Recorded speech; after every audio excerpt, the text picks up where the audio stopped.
Baseball Adelaide. My name is Fraser Five, me Rob Ushie for the...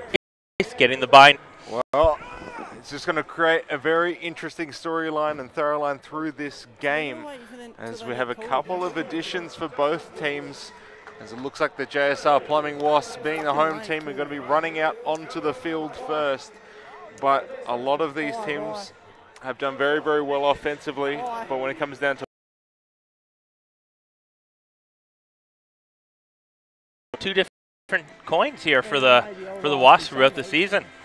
The games that they've lost, they've just haven't been able to get out of their own way in one inning. 4 times they've given up 5 runs in 1 inning, and they lost those 4 games. And that's where they are now against the Denmark Crushers.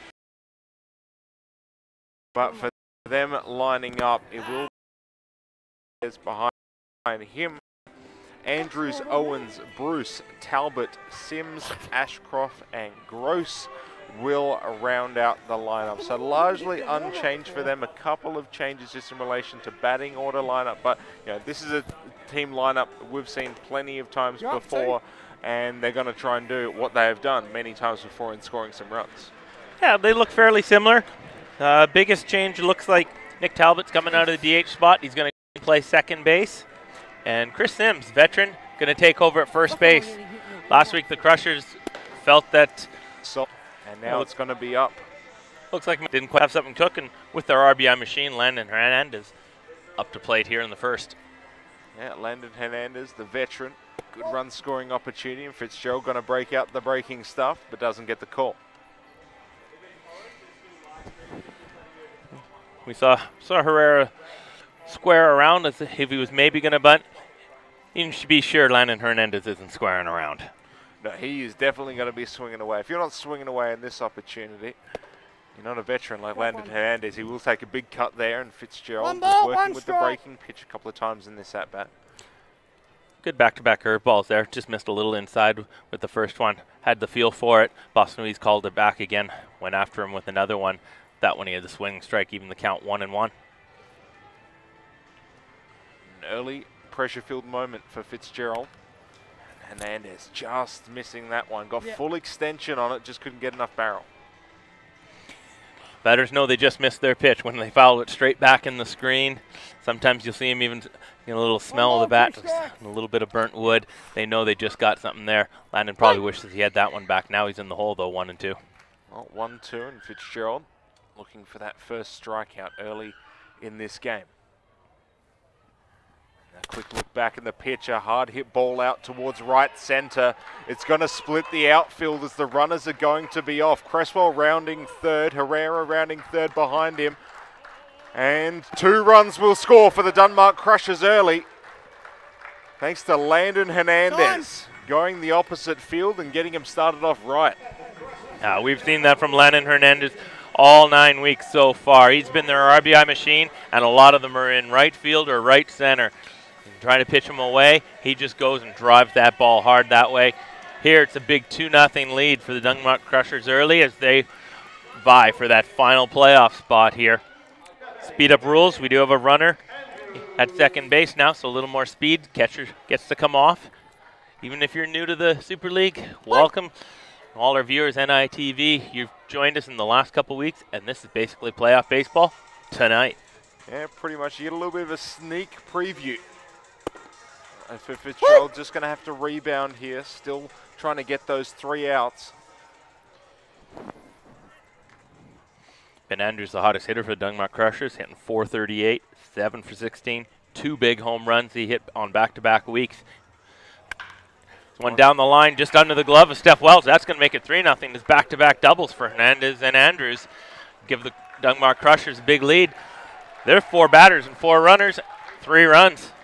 Well, we talk about making good on your opportunities, and as you said, they are absolutely crushing the ball. No pun intended. We've had, I reckon. No, Fitzgerald struggled a little bit here. He's had his command. Velocity just isn't quite there tonight. 4 hits, back-to-back doubles there, and you got to be careful here. Big Gary Owens, birthday boy, might be looking for a smash today. Well, I'm sure if he hits one, he'll get just a little bit more celebration than usual.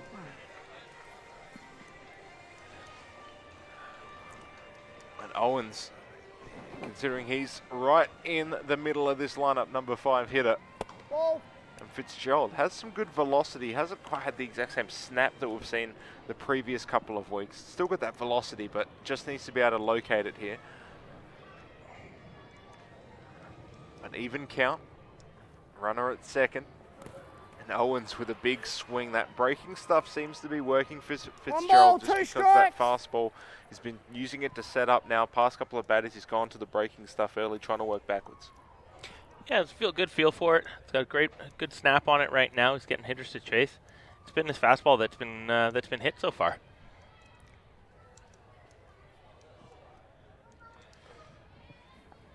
So 1-2, and that one's going to get away from the catcher. Noy just going to have to eat this one. Runner moves up to third. Goes back to the fastball there. Just gets a little bit away from him. Seen maybe a little bit of nerves here from Fitzgerald, knowing it's a big game. After his great performance on the weekend, his ABL debut with the Adelaide Bite, 2 1/3 shutout innings. Did a very good job in a game that was a little out of hand for the Bite, but he showed his prowess in that league. There's that curveball. This one's going to split the gap too. Gary Owens on his horse. That one's going to be off the Yak Ale sign, and Gary Owens in with a double, and that's back-to-back doubles for Denmark Crushers. They are crushing the baseball. They are. They're living up to their namesake as they add another run to the tally. And they're definitely favoring that right center alley. So for Fitzgerald, a bit of a welcome to the ball game as he is still searching for 3 outs. Yeah, it looks like the JSR Plumbing Wasps have a little bit of action in the bullpen. Looking for the pitching coach maybe to come out here and slow things down a little bit, but going to sit on the bench. Bruce, that one's going to be driven. Let's see if Woods gets there, takes it over his right shoulder, spins, gets the ball in. Not deep enough for Owen to advance. There's the first out of the inning. Well, he's got the first out down. Now he just needs to get 2 more and hope to rebound. But in a situation like this, Nick Talbot coming to the plate, you've got to imagine there would be a very short lease on Fitzgerald. That's one of the nice parts of the Super League for our newer fans. So we've got teammates versus each other here. On the weekend, Tom Fitzgerald got the win in the 10th inning for the Kensington Cardinals with a walk-off home run by Nick Talbot. Well, first pitch going to be in for a strike. Important first strike here.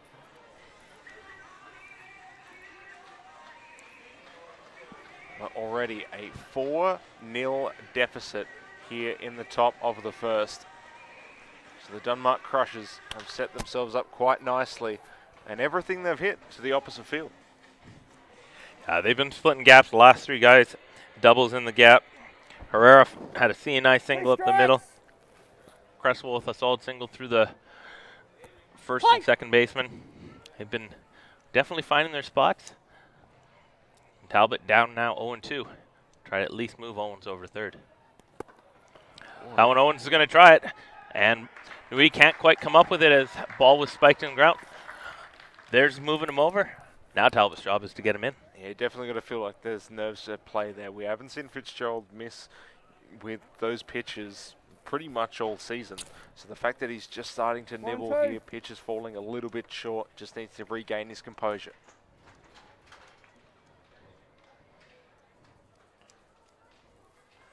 Talbot, 2-strike approach. Fastball, gonna miss outside though, even up the count. 2 balls, 2 strikes. There's the velocity there from Fitzgerald. Maybe took him a little extra batter or 2 here to get loose.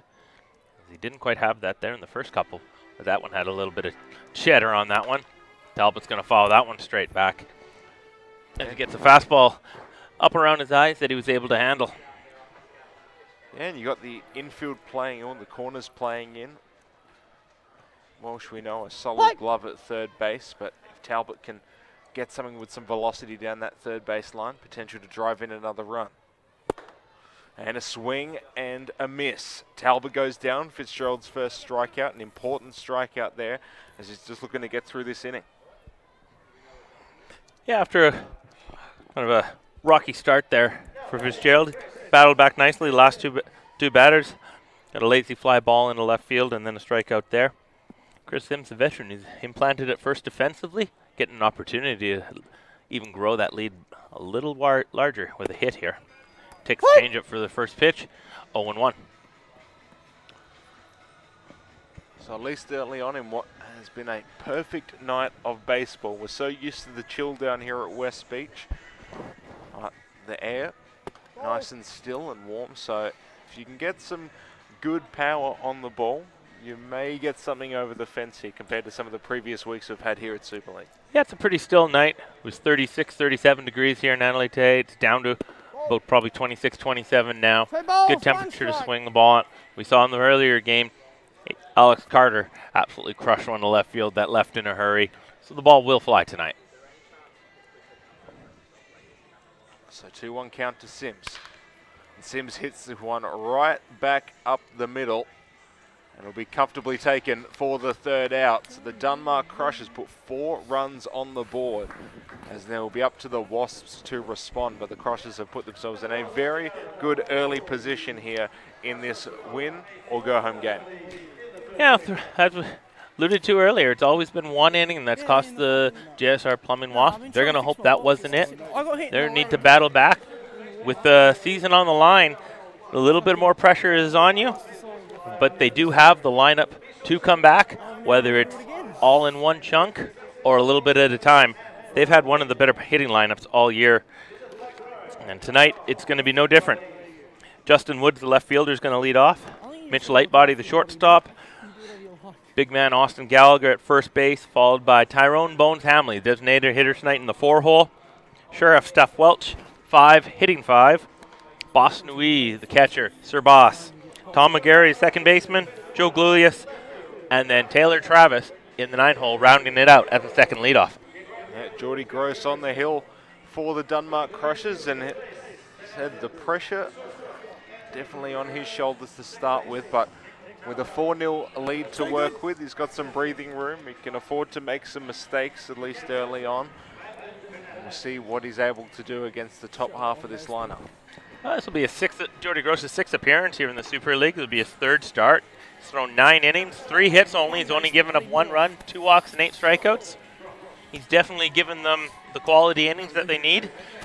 And the reason why they're going to go to him here in a must-win game for the final week. You've just got to be able to ride the hot hand, and so you can't really rely on one guy in these circumstances. Of course, with Super League, with the pitch limit and the out limit, you've got to get equal production out of your entire pitching staff. At least in this case, Gross will get the starting opportunity, as it will be Justin Woods stepping in. And Justin Woods was a pickup in the marquee draft, second way through. He's only been in 3 games. This is his 4th. He's 2 for 7 with a double.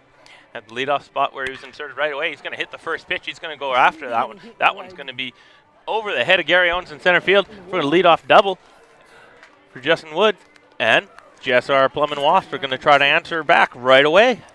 Well, I think we might be seeing a fair bit of offense in this game if really that at-bat was anything to go by. JSR Plumbing Wasps getting started immediately, and Justin Woods getting off to a good start here. If you can get that velocity, especially with Owens out there, he has some speed in center, so you really have to hit it quite hard to get anything past him. But for the Wasps, they will just try and cut into this 4-0 lead. So Mitch Lightbody. Started all 8 games so far for the JSR Plumbing Wasps, hitting .304, 7 hits, 23 at-bats. All out of that 2-hole. That one he lifts into right field. Cresswell tracks it down near the warning track. Going to be deep enough for Woods to tag up second base, move on to third base. Productive out for Mitch Lightbody. Moving the man over to third. 1 out for their big hitter in the 3-hole, Austin Gallagher. Yeah, and they've still got plenty of baseball here to play with.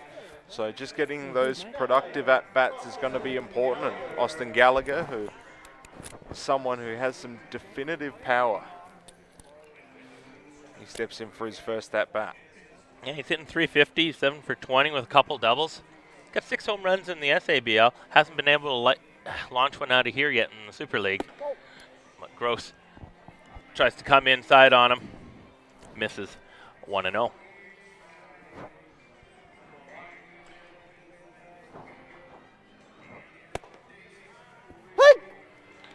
looking at Austin Gallagher just outside the top 10 in relation to batting average, sitting at 11 overall with a 350 average, as you said. So has definitely been in the upper echelon of Super League hitters as he takes a big hack on that one and works it to a 1-2 count. Yeah, he just missed a little bit of a hanging curveball there. He's probably going to want that one back. And Gross going to go up high, and Gallagher just having to move that head slightly and evens it up. But important here, as I said, he does have power, but all he needs to do is hit something deep enough to drive that runner in from third. Gets him jammed on the inside, just able to foul it off and keep himself alive. Important pitch there by Gross. Good job by Gross to kind of get in the kitchen there, just under the hands. Austin Gallagher able to pull him in just enough to get a little piece of it.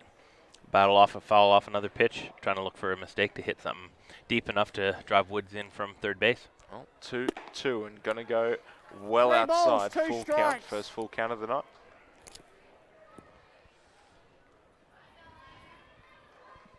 So the Wasps 4-0 down. They've already got the hit on the board thanks to Justin Woods. That lead-off double to centre. Looking for their first run, and Gallagher will go down. An important strikeout there for the Denmark Crushers. Now with 2 out, it just makes things a little bit harder if the Wasps want to get something across the board early. Very good 3-2 change up there from Jordy Gross. He knows he's got a 4-run lead, so he can attack the zone a little bit. Having the confidence to throw that, because you don't want to put extra men on base for Tyrone Hambley, who's going to be one of the more powerful hitters in the Super League. Yeah, 294 average over the course of this Super League season. He's driven in 5 runs. He's got an opportunity for his 6th here. Well, it's just going to come off the bat and also the chest protector.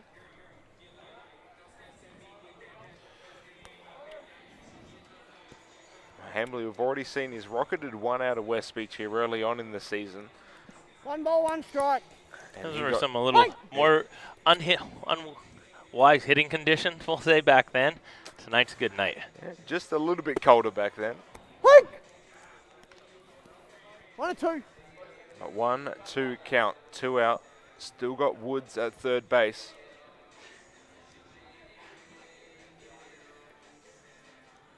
Crushes 2-strike approach. Hambley just going to be able to hold up on an important pitch there. Great job by Landon Hernandez to smother that ball in the dirt. Pitcher needs to know he's got the confidence in his catcher to be able to throw one in the dirt with a man on third. You don't want that run to score. And another one low on the 2-2, so another full count here.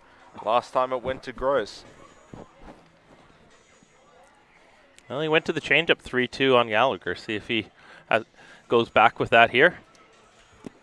And another swing and another miss, as that will retire the side. So the Wasps, they get a lead-off double. They get him to third, but they cannot drive him home as the Crushers still looking at a 4-0 lead. We're going to go to a break. You're watching the Super League.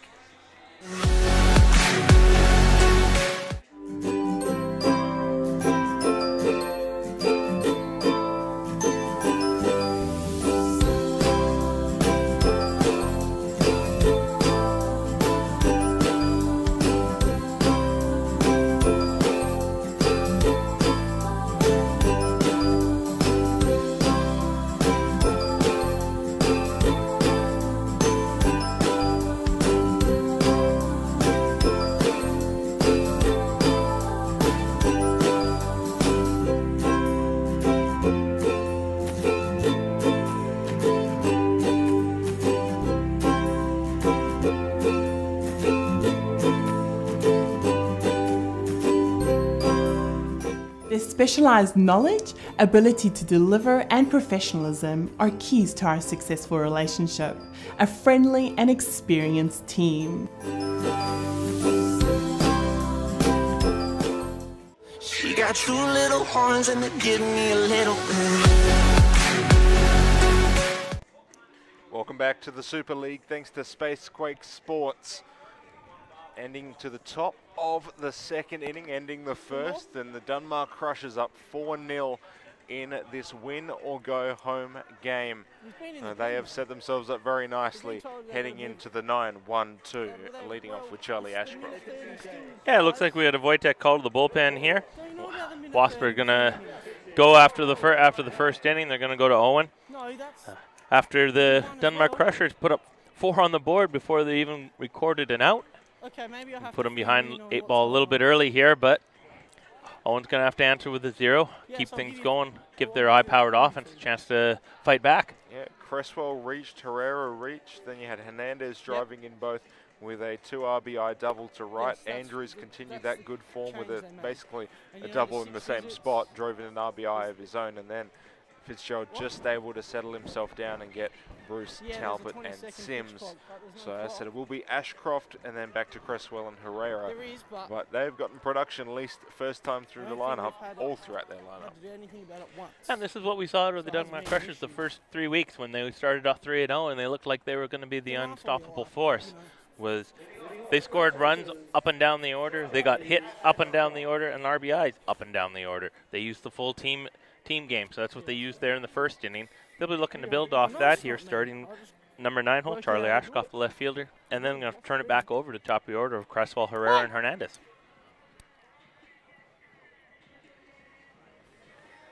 So here's the first pitch from Owen. Going to try and aim low and away. 5 hits so far for the Dunmar Crushers, 1 for the JSR Plumbing Wasps, but it was a big one that they just couldn't quite capitalize on. One missing in the dirt there, 2-0. It's going to be his 3rd appearance here in the Super League. Came over halfway through the season with all the other Chinese-born players, Chinese league players that the Adelaide Bite have brought over. He's in 2/3, a couple hits, but nothing has crossed the plate off him yet. There's a fastball right down the middle. Ashcroft taking the whole way. 2-1, get back onto the driver's seat. 2-1 count here in the top of the second, and Ashcroft doing a good job showing some discipline here. Crushers have been willing to let the Wasp pitchers just work their way into trouble, and so far they're going to go for that same disciplined approach here to start the top of the second. And Ashcroft going opposite field, not going to quite have a lot of distance, and it will be taken out in right field for the first out. So the Wasps slowly improving. They got their first out before runs were scored, so they just need to improve on that for the rest of this game. Yeah, it's going to be essential now on the pitching staff of the JSR Plumbing Wasps to start putting up some zeros, hold the Dunmar Crushers at bay. Can't afford to give up anything until their offense can at least get them back into it again a little bit. So lineup going to turn back over to Jeremy Cresswell, who did get a single into right field to start them off. After taking the first pitch of the game, Cresswell got their big runs started. There's a high curveball with a sharp single into right field, and then he turned it over to the power hitters of Hernandez and Andrews to drive them in with doubles after Herrera got another single. And we saw with Cresswell last week, looking at his stats, he was looking to get something going in the Super League, had a batting average in about the mid-100s. So the fact that he's able to get something started in a crucial game and then be the catalyst really to get them started off is very, very important, not just for him, but for the rest of the team if they're going to keep him up towards the top half of the lineup. But he's going to pretty much jam shot this one towards deep second base, shallow right field, and it will be taken for the second out. A high pop up there. McGarry started closer to the bag and he ended up trailing all the way over into shallow right field. Good job tracking that ball. 2 outs. Anthony Herrera, second at bat in 2 innings. Had a single up the middle that looked like it may have skipped off the mound, changed a little bit directions. Before McGarry could have been a 4-6-3 double play to get them out of trouble, but instead he started a big inning. There's a bit of velocity. Going to be taken off the bat, though. 0-1 count. Good fastball by Owen to get ahead. been falling behind the first couple batters. Feels a little more comfortable up there now. Letting it go a little bit more. There's that curveball, misses up, 1-1. Yeah, it's going to be important. I mean, fastball's great, but you got to be able to work with that off-speed stuff as well. And right now, Owen just trying to get the feel for it. 1-1. Goes for another one there, but got enough break on it that it will trail low and outside.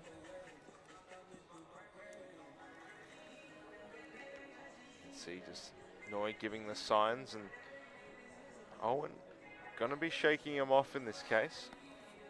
And it looks like he's going to come out. Yes, you can go out there. But important that the pitcher and the catcher on the same page. Owen not happy with what Noy was throwing out there, so have a bit of a discussion. Oh, we have a couple players here that probably have never worked together before. Not really sure what they're doing. Saw the little conversation between Serbas Nui and the umpire, motioning off there that with the Super League, it's adapting to the same rules as Major League Baseball. You only get 6 visits in total. If catchers want to talk about signs, they just have to let the umpire know, and the umpire will say it's not a visit. Oh, a line shot to Welsh as Herrera becomes the hard luck loser, and that will retire the side. So the Crushers go 1, 2, 3. Still holding a 4-0 lead, but a much better inning out of the JSR Plumbing Wasps that time round. Yeah, got the 0 they needed. Gave up 4 in the first, came back, had to get the 0, got to keep putting them up, but the offense has to do it too. Here we see a replay. Anthony O'Hara got absolutely all of that, but veteran Steph Welch at third, nothing new to him. Took it with ease, flipped it back to the mound. He was ready to go. He wants to hit.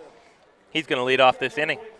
Yeah, he's seen a few of those in his day, and as you mentioned, he will be leading it off for the team. We Welsh, Noy, and McGarry. So 5, 6, 7, and that is a scary part of the lineup. So going to be important for them to get some production, at least here in this game, because, like I said, with baseball, over the course of an 162-game season for the majors, things come out in the wash and things even out over time. Well, unfortunately, these two teams do not have that luxury. It's going to come down to whoever has the hotter hand here tonight. Yeah, regular season, only 10 weeks. We had the one rain out. It's a nine-game season. You don't get a chance. You don't get that luxury to play 162. You get 9, and then when tonight, the way the standings are, this is the final week. If you missed it at the beginning, we got the Denmark Crushers and JSR Plumbing Wasps playing for the final playoff spot. Starts next week. They'll be the home. Whoever wins this game will be the home team and host the Clippers. While the Carp sit at home watching it, as they'll get the bye all the way to the grand final. So Steph Welsh stepping into the batter's box to get him started here in the bottom of the second. Jody Gross in for a second inning of work. Navigated through a leadoff double by Justin Woods in the first inning. A couple strikeouts to end the inning, back-to-back Ks of Gallagher and Hambly. And now he's got Steph Welch, which is going to have to, he's going to square it abundance. He's looking for base runners here, trying to be the team guy. They're playing the shift on. You can see the infielder, that's the shortstop at the top of the screen. And just above the pitcher, you can see his legs and feet there. Third baseman is just off screen, way off the line. So Steph Welch thought he'd lay one down, get himself a base runner. All he had to do is put it there. And for now Welch, he's going to go swing. I mean, he's hitting 200, but getting on base at a 368 clip. So, and he's always been known as an on-base guy. As that one will go foul, almost to the bite headquarters. But quick 0-2 count here, and he's just going to have to try and protect, see what he's able to do. 1-2. And nice little waste pitch there, 1-2. A good take there by Steph Welch. Knows it's not something he can handle down at his feet like that. That's one he's going to drive deep to center field. Owens is going to camp under that one, carry him a little bit further back. But he'll be cautiously there for the first out of the inning. Thanks, mate. Well, Welsh goes down, and it's just going to have to continue for him as they're going to get Sir Basnoy in the batter's box. A fan favourite definitely over the course of the Adelaide Bite season the past couple of years. Now getting to see him in Super League colours. We miss Sir Boss the first number of weeks. He was originally selected as one of the marquee players for the Wasps. Unfortunately, he had some personal obligations back home in Netherlands. Took him away from the league for the first couple of weeks of the season. Now he's back, ready to take control of the pitching staff behind the plate. Watches good slider there from Jordy Gross. Gets ahead 0-2. And Sir Boss is going to have to now battle to try to get himself on base.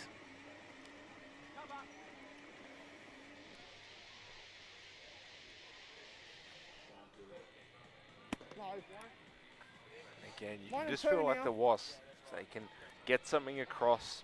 Doesn't matter how they do it. If they can get something on base, they have some potential. Of course, we do have to contend with the clock. That's not something that we'll have to contend with next week. We go the full 7 innings. Of course, same speed up rules and whatnot, but only 1 game scheduled for the next 2 weeks, respectively. Yeah, we got a 6 o'clock p.m. start time for the double headers. Next week it's going to be a 7 o'clock p.m., so it'll be a little bit later for the next 2 weeks for the semifinal and the grand final.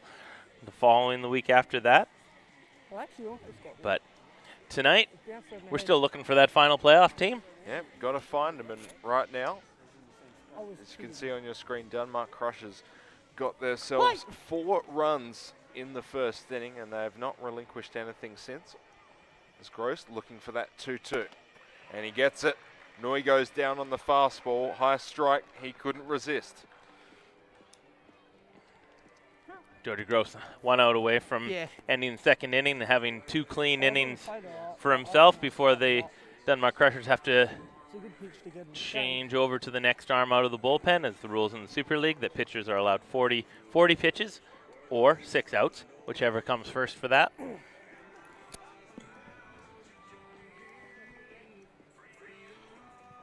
So now it is McGarry stepping in, and he'll take the first pitch for a strike.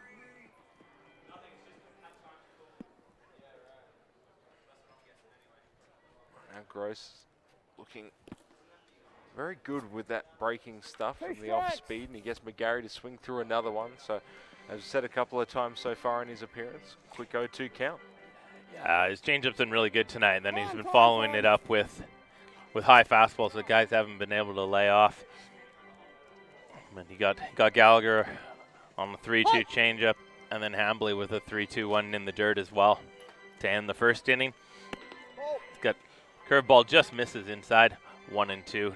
1-2.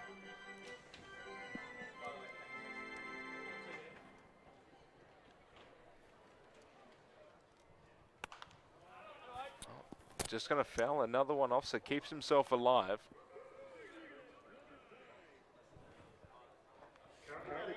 McGarry battling away here. 455. He's 5 for 11. He's the #1 hitter on this Wasp team, average-wise. And that's going to be, looks like it's getting through too. And there's another hit to his hit column. Get him closer to that 500 average here in the Super League. Put him one of the top hitters. But 2 outs. Chance for Joe Glias to keep it going. Yeah, I was just looking for when McGarry's name was on the leaderboard. He's only below Curtis Mead, who of the Cub is hitting a 615. 615 only went up today, 2 for 3, and got himself a highway MVP game for the last game. Helped lead his team to inaugural first place finish. Glias jumping on the first pitch, fouls that straight back.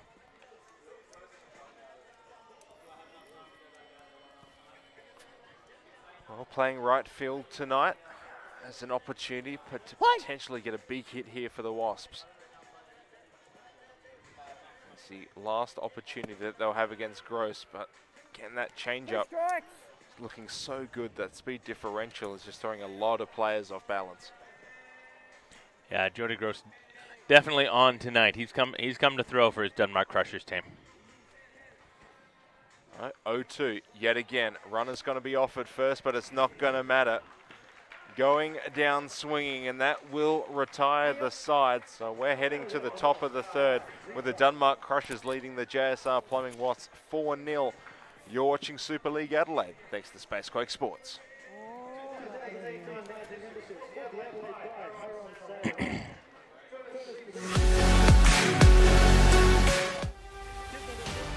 Black Chrome is the official partner of Super League Baseball Adelaide. Head to the Black Chrome website to view the new range of custom baseball apparel and see why so many teams are choosing to partner with Black Chrome. She got two little horns and they're giving me a little bit.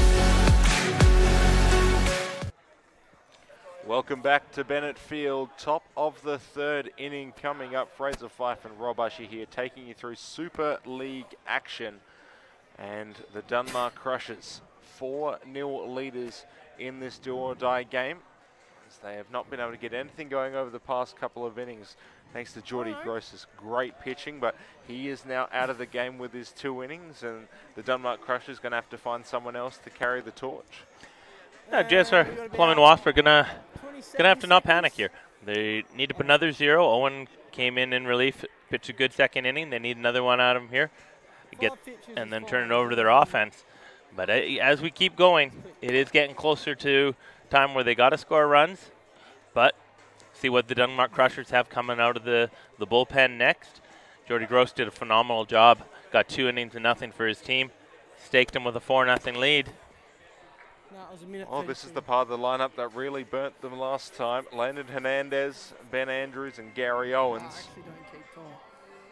So we'll see if the JSR Plumbing Wasps can keep it a 4-0 deficit. Hernandez, a 368 hitter behind him. Ben Andrews, who's hitting 438 coming into this game, and Gary Owens behind him, which I'll find him on the list. But you're looking at 2 of pretty much the top hitters in Super League action who will be coming up to the plate in this inning. Hernandez has been one of the top hitters probably in his career here in Adelaide, whether it went back to the bite or with Henley and Grange. But for the Denmark Crushers, he's been their offensive leader. Takes the first pitch on the outside corner for a strike. Whenever they've had runners on and he's been plate, he's been the answer. He's found a way to get it runs in. Tonight he started them off with a double, gave him a 2-0 lead before they tacked a couple more on after that. Well, he's going to hit this one out towards right field, and the wind's not going to be playing a huge factor, going to be taken quite comfortably. But Hernandez playing aggressive in this at-bat, did the same thing, worked for him last time. This one just a little bit higher and a little bit more shallow. Just under that one a little bit. Fooled a little bit, didn't quite get what he wanted. A little disappointed. He saw him kind of call out that he was disappointed in himself for popping that one up instead of driving in the gap. Ben Andrews has been one of the hotter hitters the last couple weeks in Super League. Continuing with an RBI double down third base line past the glove of Steph Welch in the first inning. Yeah, if you want to know who the top 5 hitters in Super League action are, Curtis Mead is leading, who we mentioned in the last inning. Tom McGarry behind him of the Wasps. Then Ben Andrews, Matt Hutchings, and Angus Rozier round out the top 5. So they are some high-quality names at the top of that leaderboard. Fortunately for the Crushers, it looks like maybe Matt Hutchings is unavailable tonight, as he's been their left fielder and number 9 hitter every game this year. Not in the lineup tonight. Yeah. Haven't seen him out on the field, so maybe wasn't able to go. But the guys will be hoping to put a win together today to keep their season alive, so he can get back in there next week in a semifinal for his team. So 1-1 count for Owen. Just taking his time. Now the pitch. Another one that's going to be down low. Last couple ones, just trying to catch that bottom of the zone. I know, I moved for you. And important against someone like Ben Andrews, who, 2-1. as you mentioned, him and Leonard Hernandez went tit for tat.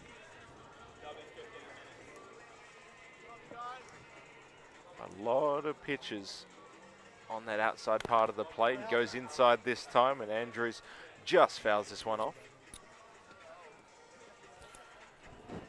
You just feel like the thing that we have seen from the Crushers, which has been so effective for them, is just willing to go the opposite way. I think we've seen all of one hit which has been pulled. The rest have just been willing to take the pitch velocity and the momentum and just knock something the other way. Andrews pulled one down the line last time, but the doubles were all opposite field in the gap. The hit singles opposite field up the middle. Yeah, they've certainly used kind of a focused team approach up there. And probably the reason why they're winning 4-0 right now. Oh, full count right now. Owen versus Andrews.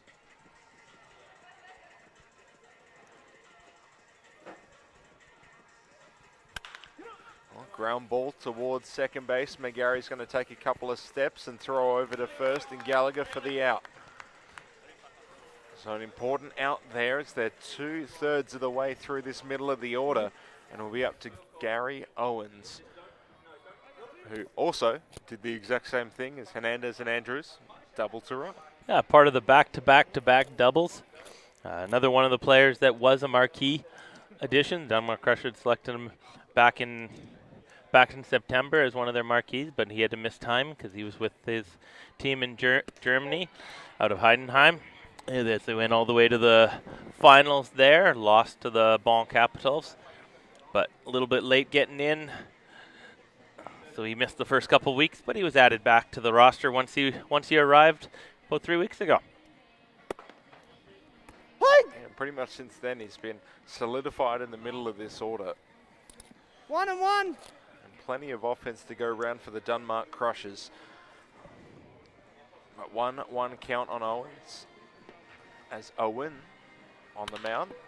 Doing a nice job, but he's just going to leave that one up a little bit high, and Owens will take this one into center field. So a 2-out base runner for the Denmark Crushers. Another batter that before tonight, being only in a couple games, he was 0 for 6. He'd hit a couple balls hard, Gary, but you mentioned him solidifying the middle of the order. He's always one of the most dangerous hitters in Adelaide, returning for his 4th season, and one you got to be wary of. 2 for 2 tonight in a big game, a must-win game. He's veteran. He's showing why he was a marquee selection. 2 out. Watch out for him to run. He does have some speed.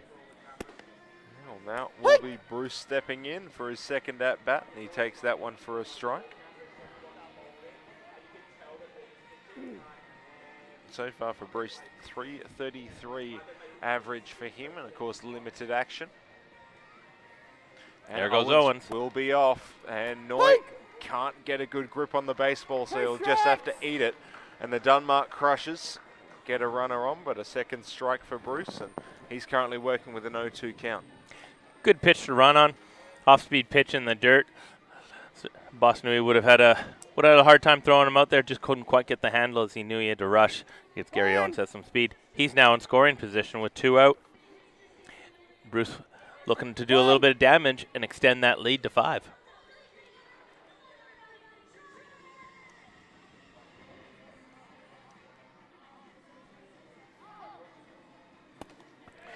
Another one that's going to get away from Noy. Owen's going to take the extra base, say thank you very much. There's been a bit of that here tonight between the battery. Just a couple of pitches which have gotten away, just allowed the Crushers to gain those extra bases, which is so important. Something that, you know, just sneaks through the infield becomes pretty much a guaranteed run other than a potential run. Looks like we had a little bit of cross up there in signs. 1-2. Knew he was coming inside. Something probably off speed. They was looking for slider in the back foot.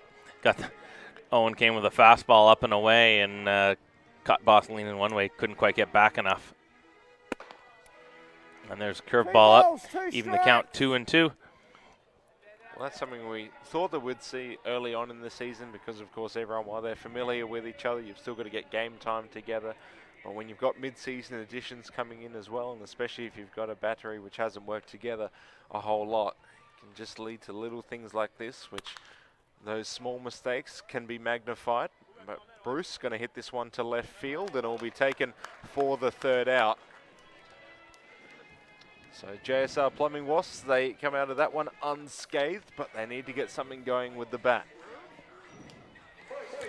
Good job by Owen. He gave up a single there, stolen base, but he ended up with two innings to 0 on the board for the JSR Plumbing Wasp. out of relief.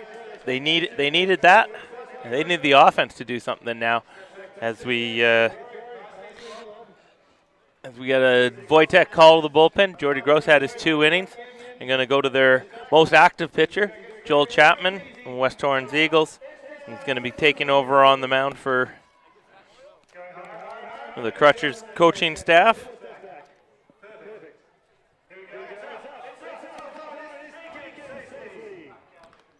It'll be Taylor Travis who will be leading it off. 9-1-2. So Travis, Woods, and the light body.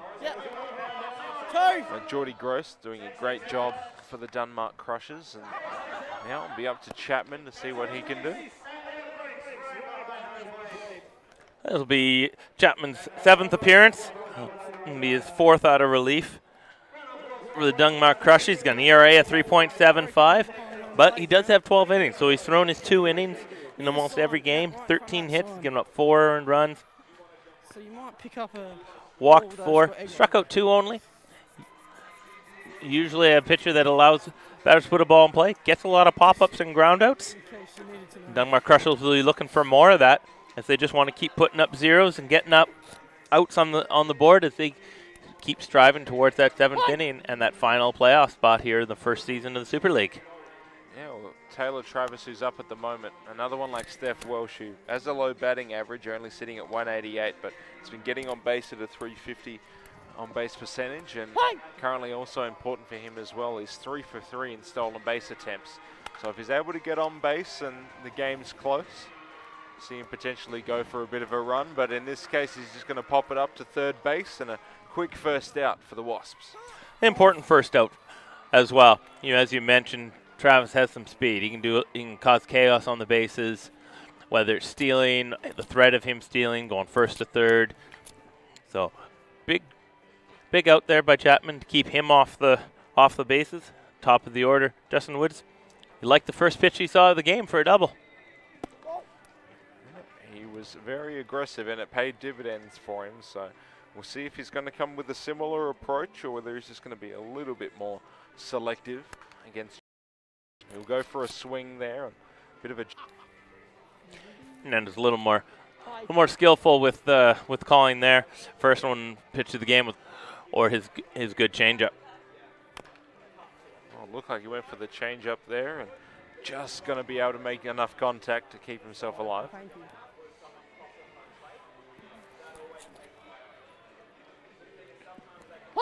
A beautiful night here in Adelaide. Game 4-0. The JSR Plumbing Wasps need to get something going. So we've got the 2-hour limit. Right now, I mean, we had quite an eventful start to this game, but things have started to quieten down between these two teams. If you take that first inning out of it, these teams have been very difficult to separate.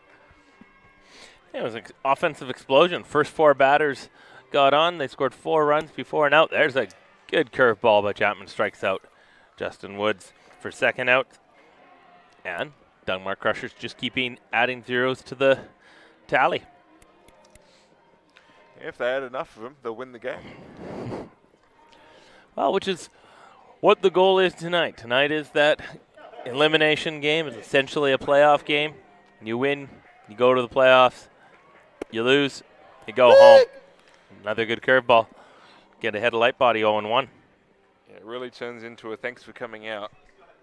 And neither team would want that to be the end of their inaugural Super League season.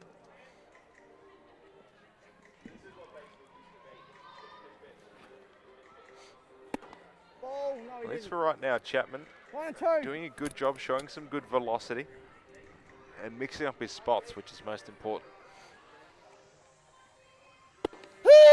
Well, he mixed it up just enough. 2-strike approach, and he goes down looking. And that is a quick retirement of the Wasps as we are heading to the top of the 4th inning with the Crushers still holding a 4-0 lead. We are going to go to a break. You are watching Super League action. We'll be back after the break.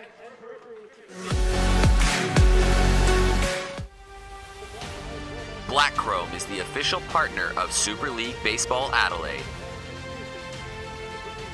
Head to the Black Chrome website to view the new range of custom baseball apparel and see why so many teams are choosing to partner with Black Chrome. She got two little horns and they give me a little bit. So go your hardest. Welcome back to the baseball. Dunmar Crushers up 4-0. Yeah. The okay, you can go JSR home, Plumbing yeah, Wasps just got absolutely mowed down by Joel Chapman. Bang, bang, bang, they went down. So now they're going to try and keep it or potentially extend out to a more than 4-run lead. But right now for the Wasps, they're just struggling to get things going. The Crushers, they're making some solid contact, but since that first inning, just struggling to get more consistent offense. Yeah. Yeah, Through, they Nick.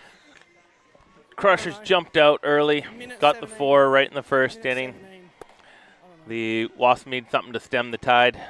Owen did that, got his two clean innings, gave him a chance. The offense hasn't been able to wake up yet and get there, but now they'll turn the ball over to another arm. We won't get As more balls after now, the but 2 one too innings, many in my Wojtek bag. called the How bullpen. does that work? Matt Watkins comes in. We just saw Joel Chapman throwing curveballs after curveballs and getting the Wasp hitters swinging and looking. That's what Matty Watkins' best pitch is his curveball. And if that's on tonight, look for the bottom of the order here of 7, 8, 9, maybe to be sitting down fairly quick. Well, as you said, if he's got the curveball, he is tough to hit. He's almost pretty much it's Watkins and Day in relation to their off-speed stuff, which has become their bread and butter pitch. And if Watkins has it, then, as you said, we could be seeing a rather quick top half of the inning. So it is going to be popped up into center field. And it will be taken comfortably by the center fielder for the first out, and Taylor Travis.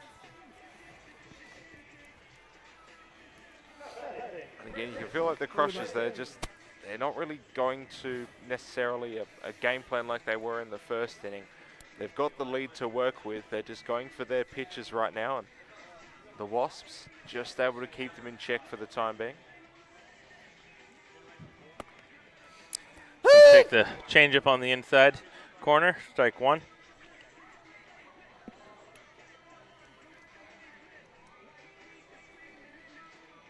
I mentioned earlier, it would be first start for the veteran Sims.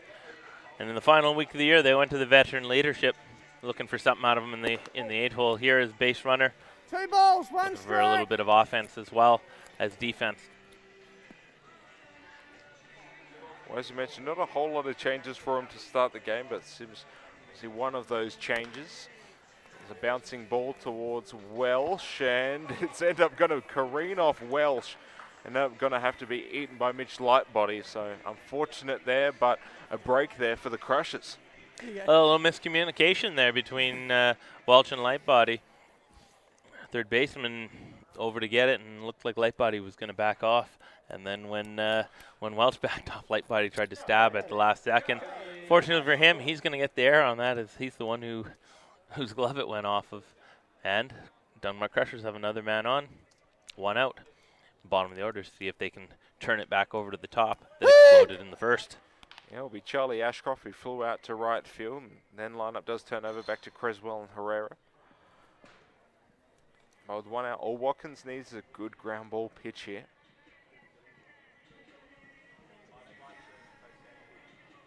Ball.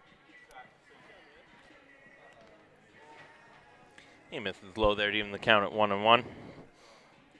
Top of the 4th, Dunmar Crushers leading 4-0, threatening again with a man on and 1 out.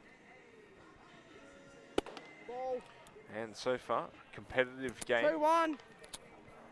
But the Wasps, I mean, we've seen this a few times this season and just being shut out offensively. And again, they can't let that happen at this point. They've only mustered 2 hits through those first couple of innings, Ball. 3-1. as they'll be heading back through the middle part of their order again. Pitchers have certainly done a good job against the Wasp batters all season. You looked at their lineup right from the opening draft. It looked like one of the more powerful lineups. There goes Sims running, swing and a miss by Ashcroft. Going to be down, and it's going to be under the tag. It's going to be a stolen base there. for the veteran Chris Sims. Yeah, the Crushers dug out there up on the top step cheering him on. And we get another look at the stolen base attempt thanks to Black Chrome. Hit and run play there. Ashcroft swings through. Good throw, a little bit high, just late. Blazing speed of Chris Sims gets him down the line. I'm sure he'll be saving that highlight. A full count. Ashcroft bouncing ball, another chance for Welsh, and he's going to throw it over right on the money. And that will be the second out for the Crushers and holding Sims at second base. Close. Nice job by the veteran Wild. Field the ball, knew he had time, strong arm, took a quick look to second base, made sure the runner wasn't coming. Zipped strike over to Gallagher at first base. Light body curled in behind the shortstop into third base. So in case there was going to be an advancement attempt after the throw.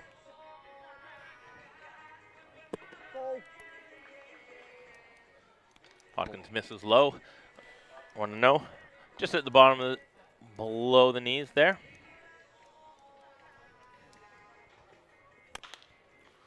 Well, Lightbody's going to get another opportunity here. He's going to throw one over. And that is going to retire the Dunmark Crushers. So Sims gets the stolen base. But that will retire him, still holding that 4-0 lead.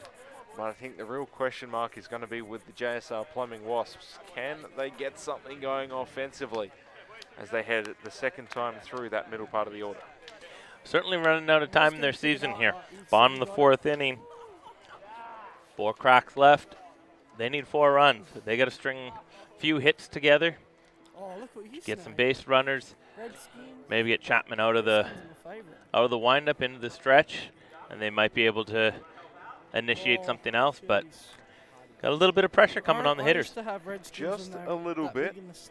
The Austin Gallagher, Tyrone Hambley, and Steph Welsh, 3-4-5 due up. But Chapman looked absolutely on point in that first inning, so going to take something to try and break that up. Okay.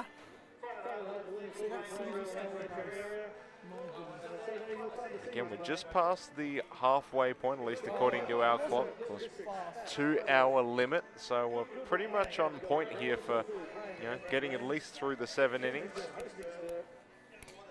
We've moved along pretty quickly.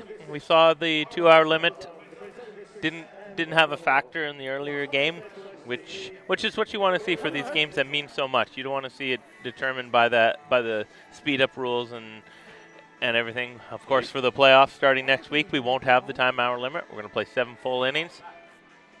And we're still going to have the 40 pitches, 2 innings for the pitchers. Those rules are still in effect. The catchers will still have runners for them. But we're gonna play 21 outs unless there's extra innings. Well, Austin Gallagher, he's not waiting around. He's going to hit this one, popped up towards the third base side, and Chapman's going to do it all himself. And always in those sorts of opportunities, you always go, are they going to get it? You usually leave it to your fielders, but Chapman, sure of glove, just gets it in there for the first out. He also knew with the shift on the third baseman, you saw him deep shortstop almost. That was a long way to run for Ben Andrews. So Chapman had to get off the mound because he wanted the outs. He didn't want to have to try to throw another pitch to Austin Gallagher. Yeah, Bones Hambley now stepping in, who struck out the first time round. No. At least evens it up on the 1-1 count. I mean, looking first time through the lineup, Hambley struck out. Welsh with the fly out to center field. No. Behind him, 2-1. Noise struck out. McGarry was the only one who was able to get a hit other than Justin Woods first time through. So it's going to be important for them to get some sort of production. Doesn't matter where they get it from. They just need to get those base runners on. And right now, Hambley looking pretty good here with the 3-1 count. As he hits this one out towards left field, it looks playable, and it is going to be playable and taken out there in left field by Ashcroft. Looks like there was a bit of a tailing sort of look to that ball. Ashcroft just having to shift in a little bit, but not quite enough home run distance. It looked good off the bat. See if it was going to carry, but Ashcroft battled the ball as it went up above the above the lights, probably lost it up there, had to re-find it as it was coming on its way down. Good job to stay with that ball. Chapman's 2 outs, 1 out away from completing his 2 innings of work and turning it over to the next arm out of the bullpen. Yeah, Steph Welsh going to be aggressive here as well. Popped up to that right side. You got 3 players coming in. It's going to be taken by Nick Talbot at second base, and that will retire the Wasps. So a very quick bottom of the 4th. We're heading to the top of the 5th. We're going to take a break. You're watching Super League.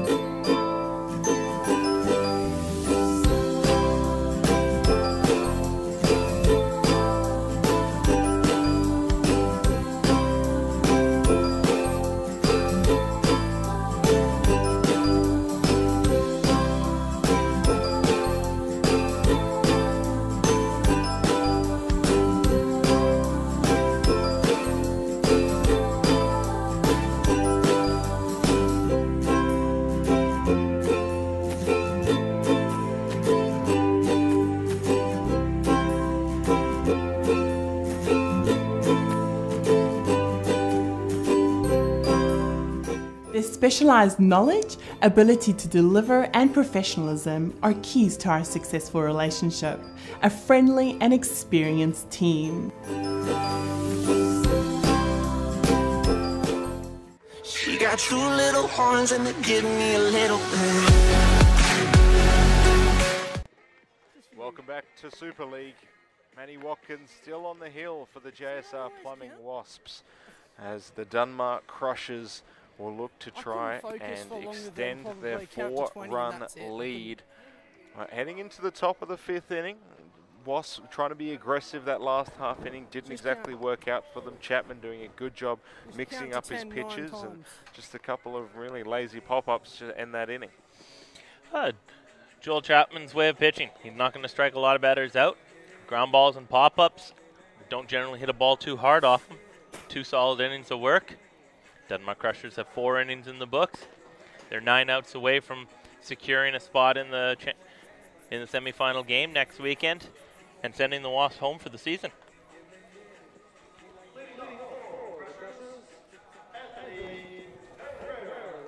As you can probably hear over the PA, Anthony Herrera will be stepping in.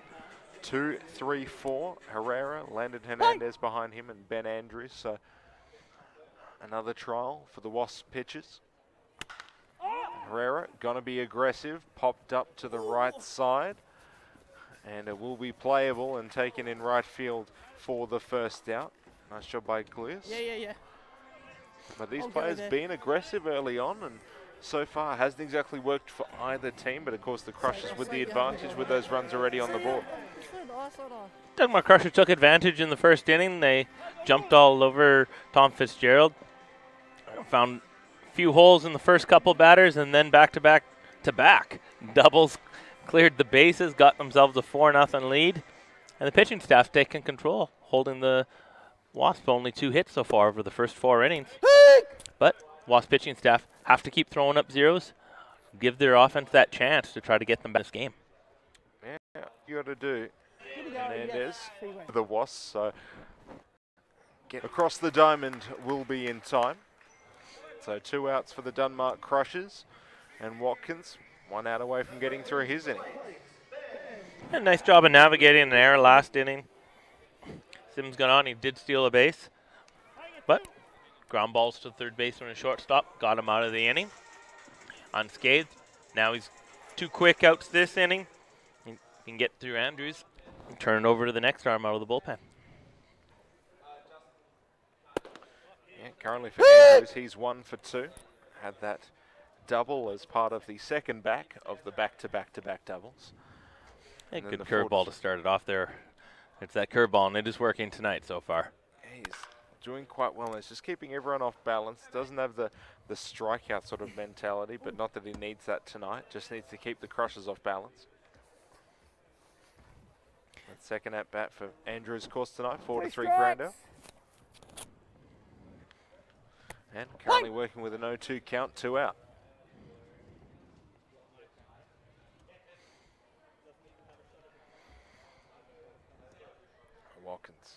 taking his time. Ball. 1 and 2. We haven't seen a whole lot of high pitches tonight either, or at least not a whole lot of guys chasing them. It's been where a majority of the strikeouts have come, but I think we've only had 2 or 3 tonight. Well, so far 1 tonight only for the Crushers. That was the 0-2 waste pitch. Unfortunately, it's a waste pitch. Sometimes it's a way to give in to a batter. If you're going to waste one that bad that he can't even offer at it, you almost have to make a good pitch here. There's another one. That one's in the dirt. It's now 2-2. 2-2, you're going to have to throw your best pitch. Otherwise, you're behind again, 3-2. That's why the 0-2 pitch, you don't want to throw something that a hitter can hit, but you also don't want to make it uncompetitive. You don't want to throw something that he can just spit on or has no interest on. There's a drive from Andrews. That one's going to be off Woods' glove. That one's off the fence as well. And Andrews is going to be in for his second double of the day. Valiant effort by Woods to get up on there. Had to hesitate for a second to see if it was going to go off his glove and over the fence. But here we can see on the replay, Woods going back, off his glove, nearly out for Andrews. But stayed in the ballpark, 2-out double. Gary Owens, another opportunity for an RBI. Same situation they were back in the first. Andrews at second with a double. Owens followed with a double. Hey, if Woods makes that catch, that goes in just about every highlight reel on social media. But just couldn't quite come off. He takes the strike there, but just had a look through the K count so far. We've had 6 in total. Only 1 for the Dunmar Crushers, which was Nick Talbot's first at bat, and the other 5 to the JSR Plumbing Wasps. And quick 0-2 count here for Watkins. He's looking to potentially add that 7th strikeout in the total tally. Owens 2 for 2 tonight. A double and a single and stolen base. It's a good day for the birthday boy. And he's just going to nicely lay off that one. Gets the 1-2. first ball of the at-bat.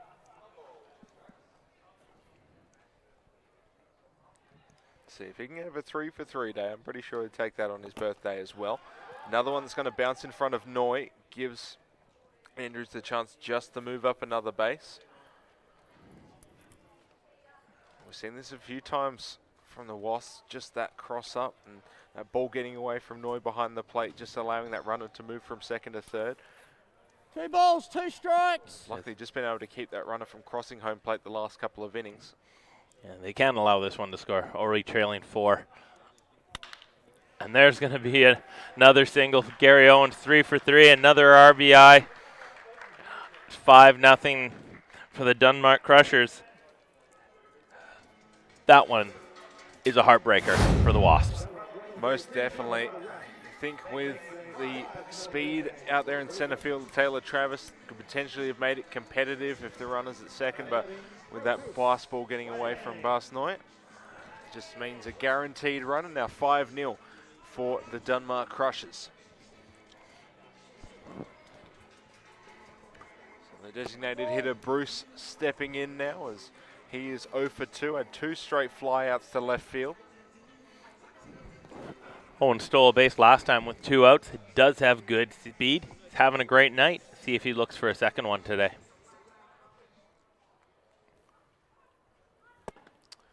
And going to be aggressive there. Going to swing through it. Good changeup by Matty Watkins after the fastball.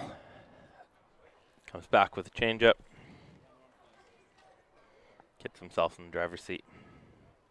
There goes Owens. Swing and a miss, and he's going to have a second stolen base of the evening. So his totals keep going up tonight. 2 RBIs, 2 singles, a double, 2 stolen bases, but hasn't scored a run. Be looking for a single out of Bruce to try to drive him home. He's just trying to pencil in something for anything on the scoreboard. But that box score looking very varied at this point for Gary. 2 balls, 2 strikes. He's looking for that highway player of the game early. Oh, I think he's in very good company.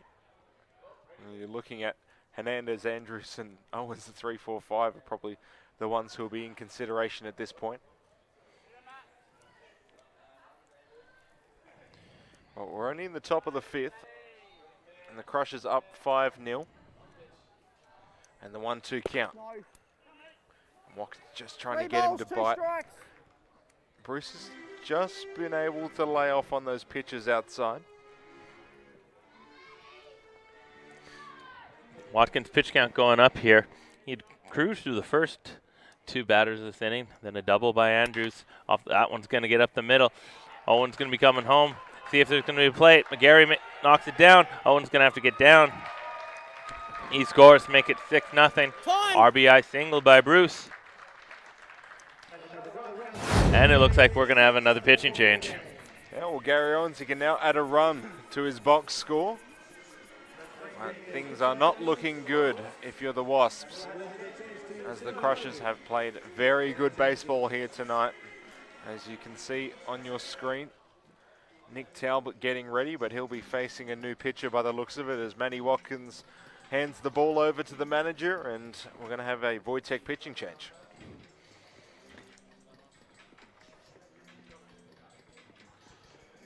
You feel for Watkins, didn't give up a lot of hard contact, but just a couple of pitches that had eyes and went through the infield. Yeah, it looks like the Wasps are going to try to close it here. This is who they were hoping probably to be their closer tonight. Shut things down, Jackson, Brebner, and Russ, a bullpen staple of the Adelaide Bite. But they can't allow any more runs. They're already chasing 6. They only have 9 outs left in this game, unless they get bit by that clock. But they got to end the bleeding. They got to go to the man to close things right now. Now they just need to really try and get something going offensively. And I mean, it's great for you to be able to stem the bleeding if you can. Currently sitting at 6 runs, but ultimately they need to get something going offensively. Yep. And running out of opportunities to do it. And 6 run, I mean, if you're in slam range, then you feel like there's something achievable there if you can get some base runners on. But as we've spoken about a few times over the course of the season, it's not just a factor of the amount of runs you got to chase down. It's that mental factor of seeing a 6 on the scoreboard and going, we're going to have to clear the bases and then some to give ourselves a chance. They certainly makes it tough when you're chasing 4 before you even come to bat or even get an out. He mentioned mentally, it's one of the things that defensively you want to get off the field. You want to swing the bat. And when you're looking at 4, you grip the bat a little tighter, you feel you got to do a little more. But Talbot takes strike right down the middle. First pitch for Bremner Russ. But their season is on the line. There's going to have to be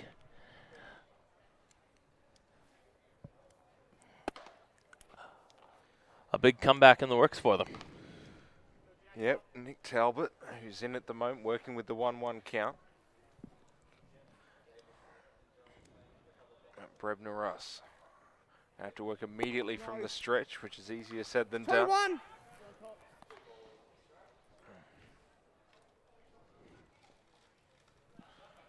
Tell the crowd that's come out here tonight for a Wednesday night, considering we've had the new grandstands come in with a bit of shade, definitely works wonders here on a warm night like tonight. But more people here as the finals come into play.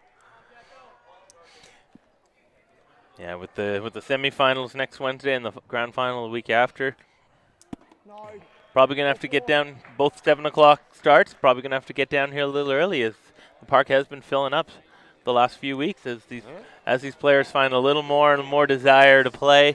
The first few weeks were kind of laid back. And guys were kind of taking in the new novelty of the Super League. Then the competitive juices started flowing once they started seeing each other out here. In the last few weeks, there's been some drive by the players, and Brebner Russ needs to find the strike zone here to get his team back up to bat. And there's a look at the Wojtek pitch clock. Just under 21 minutes. And bouncing ball, going to be tough for Welsh if he's got the pace, grabs it on the underhand, and now they've got a runner caught at a run down between third and home, play at the plate, tagged out. And an important out there for the Wasps, as that does retire the side. So Welsh with some good heads-up fielding gets them out of that inning. Great job by the by the veteran there. He knew he didn't have a chance to get the batter, slow roller, bare hand, pump faked, and then quickly turned around. Mitch Lightbody did what he was supposed to do as the shortstop. He didn't get caught watching the play. Curled in at third base behind, and they were able to backdoor Bruce, get him in a rundown, get him out of the plate. So that for the Wasps, they're going to have to get something going. And by the looks of it, it will be Noy, McGarry, and Glius who will be up to bat. And McGarry, the only one other than Justin Woods who has been able to get on base. So they need a little bit more production throughout their lineup, as they've only mustered 2 hits so far. Yeah, we see the Wojtek clock on the board ticking down, 19:25-24. That's before new innings can't start. So if we have the shorter innings, we'll be on fine here. But we do also have the Wojtek call the bullpen. Denmark Crushers are going to right-handed David Carroll. He's pitched in. This will be his 5th game out of the 9 for the Crushers. 1.42 ERA, 2-0 out of relief, 6 1/3 innings, only giving up one run. He hasn't walked anybody. He struck out 6. Fills up the strike zone. Well, going to be a tough assignment here as the tall right-hander. Just gives them a different look to what they've had to work with previously throughout this game.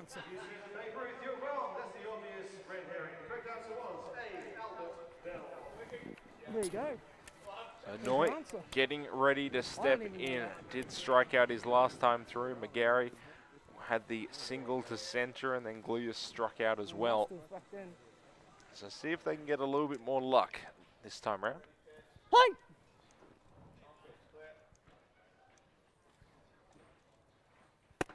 Ball. Carroll misses in the ball. After giving up 4 in the first, we looked like the Wasps might be looking to jump. First pitch of the game, Justin Woods drove it to center field for a double. But since then, they've only had 1 base runner and 2 hits. It's a ball that's going to just drift foul onto the home dugout to our right. Yeah, almost hits one of our cameramen. 1-1 count, and right now, so with the Crushers, now that they've been able to put some more runs on the board, they managed 4 back in the first inning and then just put 2 on in the top of the 5th. Play. Just feel like they're running away with it at the moment. Unless the Wasps can do something in this inning, just feel like it's going to be too much of anything to be able to overcome it in the last couple of innings, especially as that clock winding down as well. All right, now for Carroll, doing a good job working with a 2-strike count.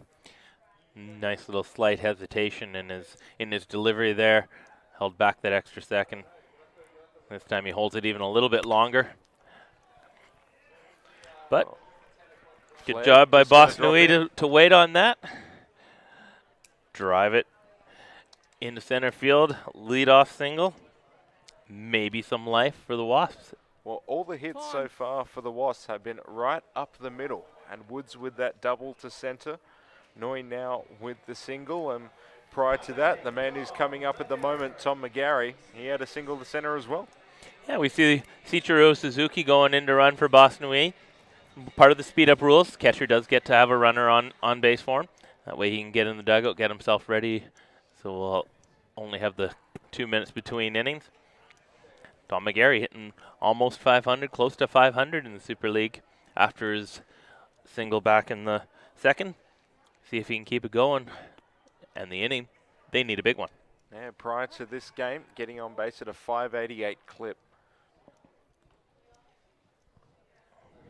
But they just need to get something chained together here.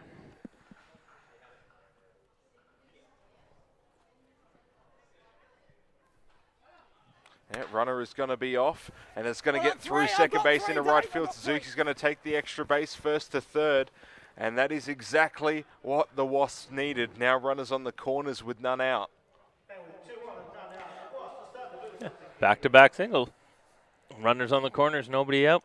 We see the Wojtek clock ticking down. Just under 15 and a half minutes left before they can start a new inning. What's kind of could be the enemy of the Wasps. They need a big inning, which is going to eat up time. So they might need to get big chunks back in this inning. They can't afford to come with only 2 and then 2 the next inning and 2 the following inning because they just might not have time. They need that big inning, which works in Carroll's favour. A potential opportunity since really the first inning where the JSR Plumbing Wasps were able to get runners on the corners.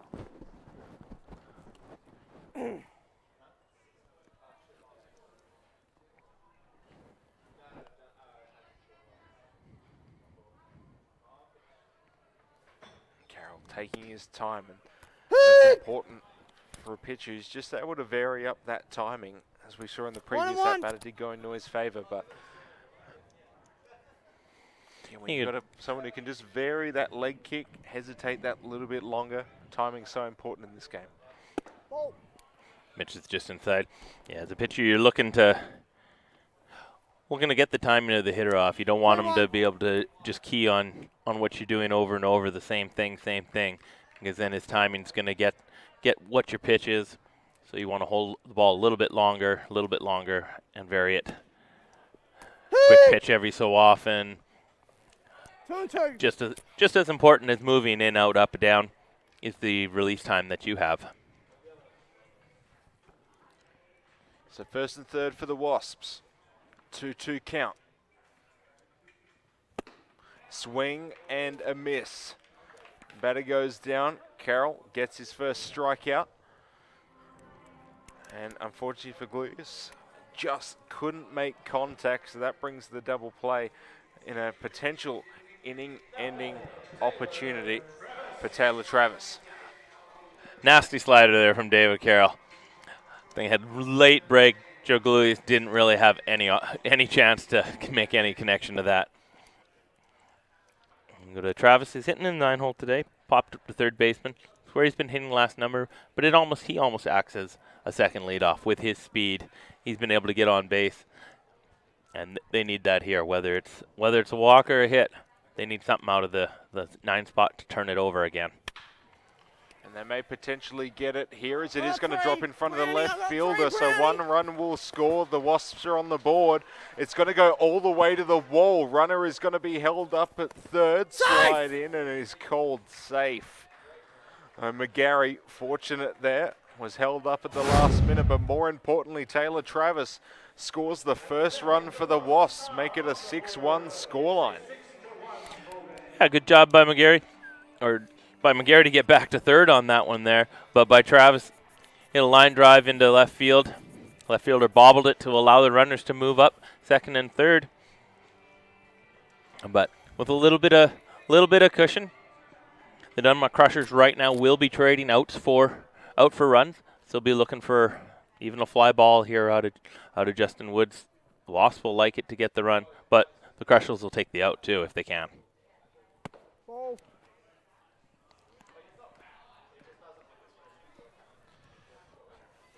So with that lineup turning over, Woods, as we mentioned, with that leadoff double to start the game. Light body and Gallagher behind him. And he's going to continue through. He's going to hit this one into center field. Runner is going to be waved around. Second run will score for the Wasps. And now make it another run on top of that. 6-3 scoreline. Things getting interesting as the Wasps have finally come alive. This is what the Wasp order can do to you. They can score in bunches. Right now, David Carroll's finding out the hard way that a lineup that's been asleep for the first 5 innings of this game can get woken up real quick. And it looks like we got double barrel action down in Dunmore Crushers' pen as pitching coach takes a trip to the mound, try to slow things down, let Carroll recompose himself. Ground ball away possibly from getting out of this inning. Still with a 6-3 lead. here in the bottom of the 5th. We do see the Wojtek clock. We're down to 10.5 minutes left before they can start a new inning. So we mentioned earlier, the Wasps might have to get 5 or 6 this inning before they can, because you don't want to get bitten by that clock if they have a longer inning in the 6th. If they get some momentum going and they're stopped by the clock, that would be just the ultimate robbery.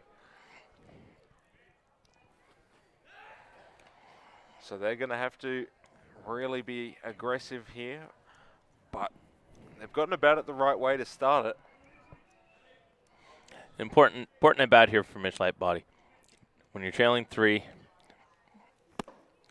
and you got Gallagher and Hambley, your 2 biggest home run threats coming up behind you. You're looking for another base runner. You want that tying run to be a swing away.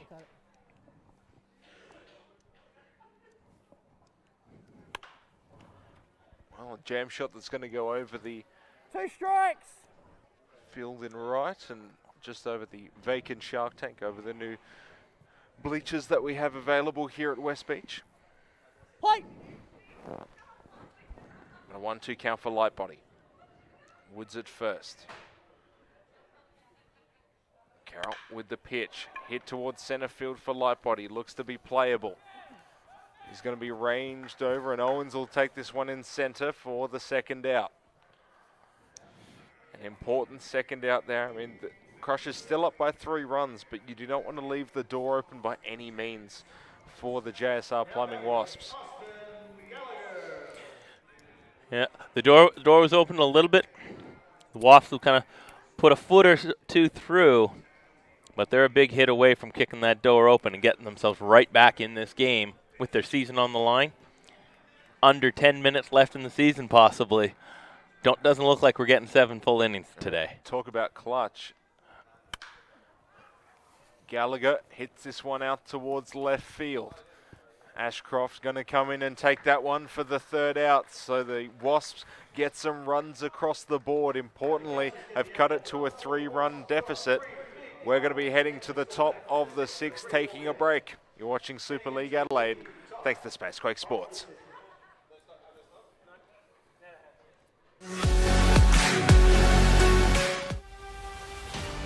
Black Chrome is the official partner of Super League Baseball Adelaide. Head to the Black Chrome website to view the new range of custom baseball apparel and see why so many teams are choosing to partner with Black Chrome. She got 2 little horns and they give me a little Welcome back to West Beach Park's Fraser Fife and Rob Ushy taking you through this game. The Dunmar Crushers and the JSR Plumbing Wasps. The Crushers got to a 6-0 lead, and the Wasps have just come back and put 3 on their own. But the score and the clock is going to be the difference. We thought we may potentially get through 7 to start this game, but with 7 minutes on the clock and no new innings after that, we could only be getting through 6 innings here tonight. And I suppose if you're the Wasps, it's a good thing you got Brebner Russ still pitching. We'll talk about him coming in to potentially close the game. Well, this is it. He's closing the game. He's closing the game for his team to get a shot to tie the game up. It doesn't look like we're going to get to 7 innings today. It looks like 6 will probably be it. As you see, the Wojtek clock is ticking down there. 6:40 left in this game before they can start another new inning, with the bottom of the 6th coming up after. They'd got 3. They cut it in half. They need a 0 here to follow it up for a chance to cut it by another 3 and get the thing tied up is the best they can hope for right now. So Charlie Ashcroft is currently 0 for 2, leading it off, and he's going to hit this one. It was well inside and manages to foul it off. Going to be important here just to make sure that there aren't any mistakes with those pitches by Noy where they've just managed to get away from him and just allowed the Dunmart Crushers to get those base runners in good scoring opportunities. If the Crushers get base runners on, just got to play solid fundamental baseball to keep it a 3-run deficit. 1 ball, 1 strike. Play.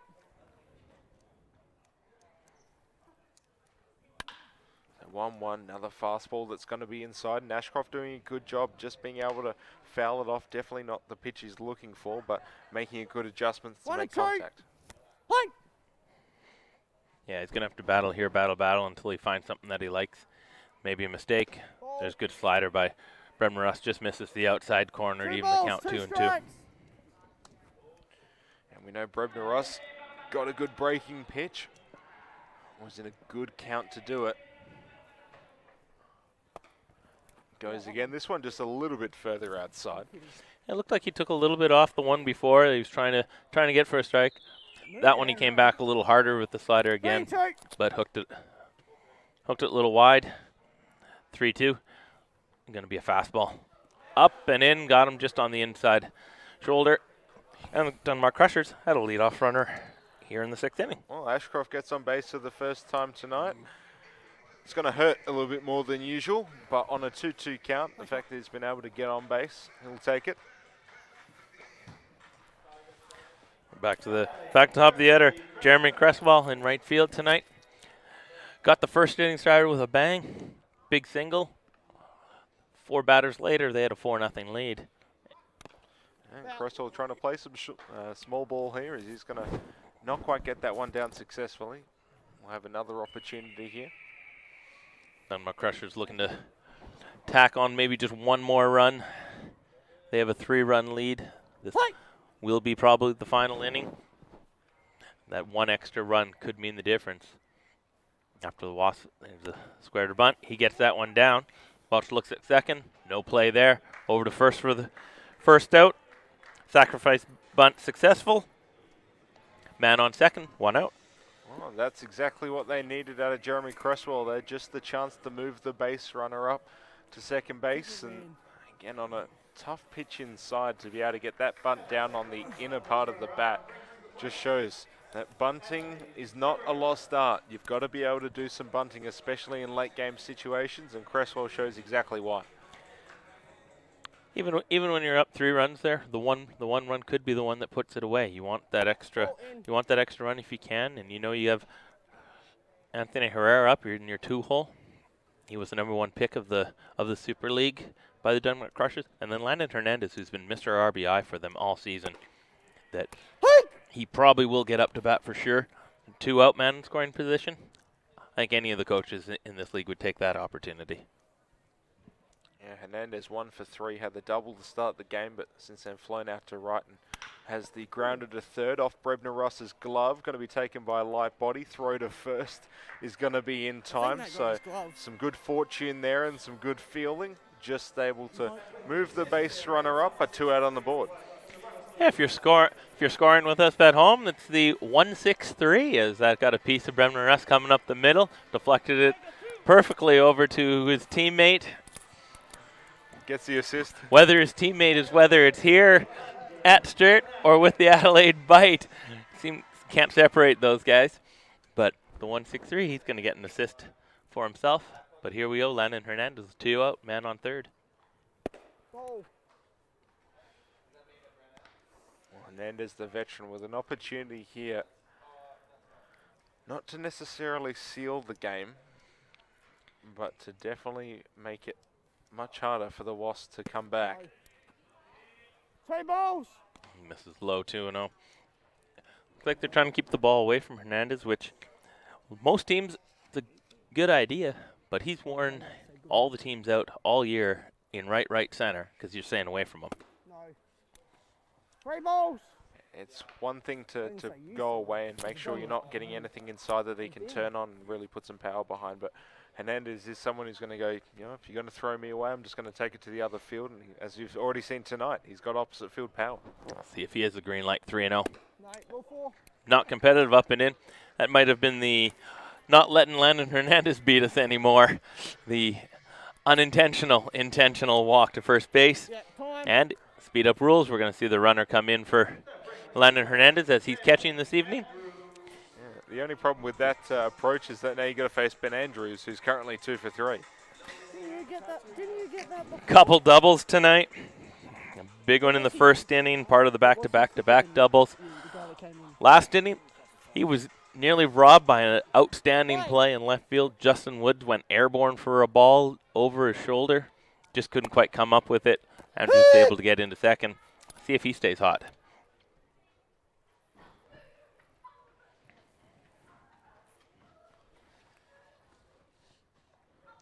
As you can see, 30 seconds just passed on the Vortec pitch clock. That is, of course, going by our timing. Not that it's necessarily going to be making a difference because the Wasps still have to bat, so this will be the last inning. But 0-2 count here for Ben Andrews. Nice. He told me you're alright, so I wasn't going to be nice. What? Yeah, it looks like the clock has expired. So we are to the point where it will be no innings. The Wasps will be treating it like the bottom of the 7th, bottom of the 9th, whatever you want to say. Dunbar Crushers will be 3 outs away, but they still want to attack one more on here. Oh, that one coming right off a noise mask and had quite a thud to it. Funny, looks to be all right. Yeah, you can hear that snap of the ball off the mask all the way up here. It's like the umpires check with him. He's okay. Don't need any extra time here. There goes the runner. There's good slider inside corner. And Wasps are out of trouble, but 3 outs left in their season. They need 3 runs. We're in a winner head to the playoffs. Loser go home game. Bottom of the 9th will, for all convenient purposes, this is their last shot. Yeah, it'll be Tyrone Hambley, Steph Welsh, and Bass Noy. 4, 5, 6 due up. Out of those, Noy is the only one with a hit who's 1 for 2. So, gonna be their season on the line. Looks like we also have a Vortec pitching change on the mound. Yeah, it looks like it'll be another member of Sturt's pitching rotation. Josh Tyndall coming out. His job tonight, shut down one of the higher powered offenses. Get 3 outs before you give up 3 runs. Secure your team a spot in the playoffs. No pressure in that for a young man. And no pressure at all. And really is facing some veterans as well, which just makes it that little bit more special. It looks like a little bit of stirring down in the GSR Plum Wasp bullpen or bench. So we're gonna have some of the bench players getting ready to run, maybe getting ready to hit. Your baseball lives are on the line. You gotta use every possible facility if you can. Yeah, if you've got young players with speed on the bench, this is where you empty them. Because this is the last time potentially they're going to be able to use them all season. It's not a funny joke then. Tyrone Hambley stepping in. He's 1 for 2 with a 0 for 2 with a strikeout. And going to be aggressive. Ground ball to Herrera coming in. Throw is going to be in time. Herrera with a good flashy throw and a quick first out for the Wasps. We've seen that all year out of Herrera at short or third, whichever's position they've used him at. He likes to come in, grab that ball, and throw on the run. He's got a great arm. Thought maybe we'd see him to close it out here. I'm sure he's lurking in the weeds if Welch can get something going and the Wasps string a few together. You know, the arm would be warmed up. And now facing Welsh and the infield shifting over.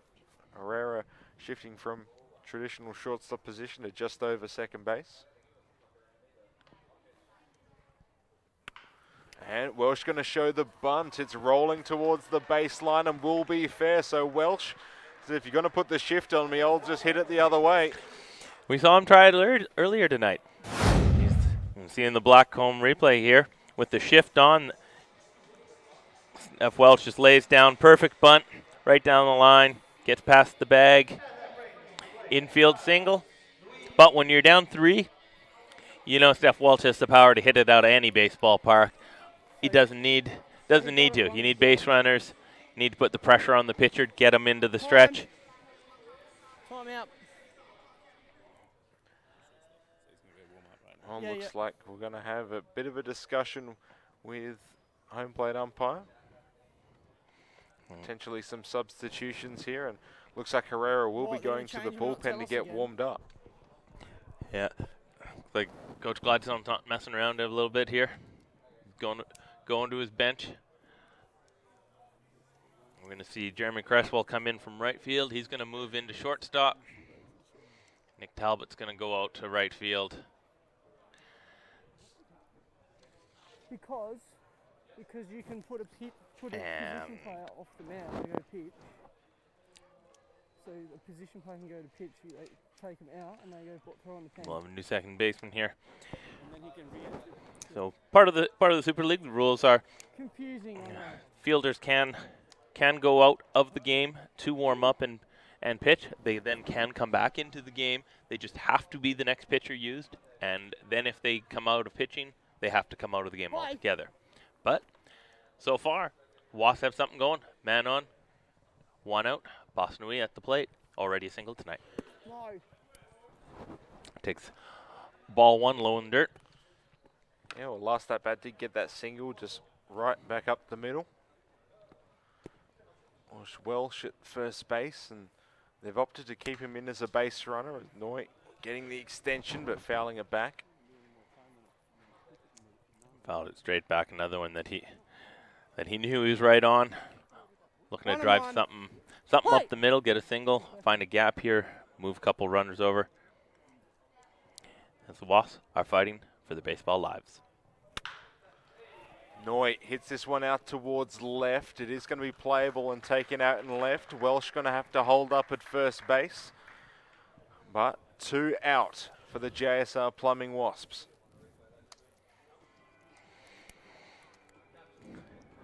Tom McGarry was hitting 455 coming into today. He's 2 for 2.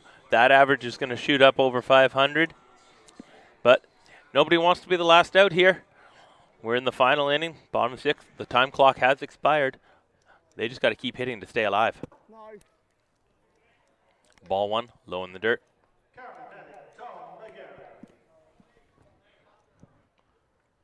Now McGarry, single to center, single to right.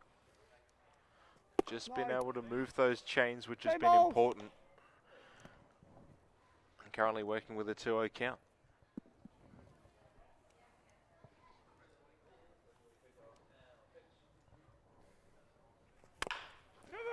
And bouncing ball towards first. Tyndall covering, and he's going to step on the bag for the final out. And the Dunmark Crushers are heading to the finals. Final score 6-3. Let's go. In what was a competitive game, but too little too late for the JSR Plumbing Wasps, and they will be going home. Well, or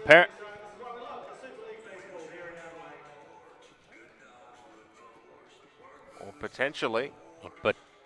Potentially our clock is a lot different than what the umpires have as a clock. Must be. It looks like we are going to make 7 innings here. So,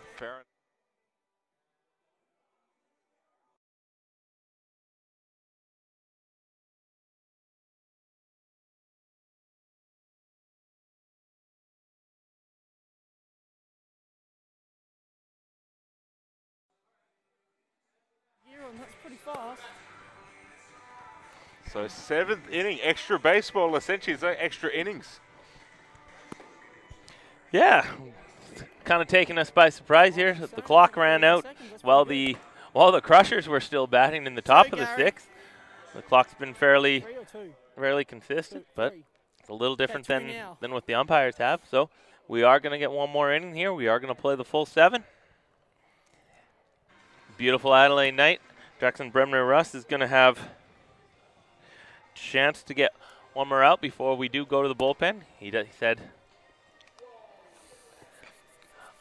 gets a couple outs this inning, but he does only have a maximum of 6 outs to go. But Gary Owens, probably the happiest guy to have the night keep going. 3 for 3.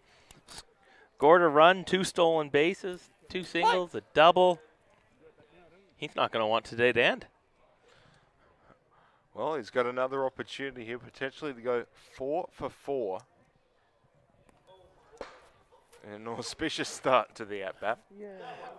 Just a bit outside. A little Bob Uecker analogy there. Might be starting up the bowl here next. Oh. Hey, balls. Misses inside. Owens ahead 2-0. Something hittable here. Owens is going to be ready to unleash. No. And that's Three balls. outside 3-0. 3-0 count. Does he have the green light? I mean, it's his birthday. Sluggers usually have the green. Oh, that's just a little far inside. Looks like Bremner Russ may have lost his zone. He is up there in pitch count. He's probably close to his 40 pitches. The bullpen is ready to go. Leadoff walk, and Gary Owens' perfect night continues. So it'll be up to Bruce now, runner at first.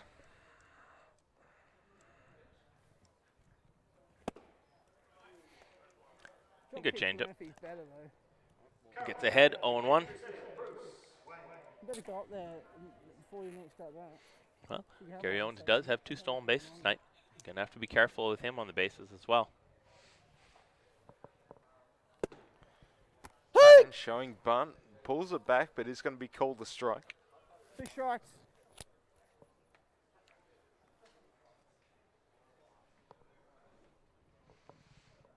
And the Crushers, 3 runs ahead. Looking just to put it out of reach of the Wasps. Bruce going to flare this one into left field. Runners are just going to Dunmark Crushers, as they really want to make it more than a 3-run deficit. That was really fun. Yeah, Bruce's second single of the day. Little flare in the left field. Keep the train going. We'll see if saw Bruce square around to bunt with 1 strike on him before a second was called. See if they have Talbot to move the runners up to second and third.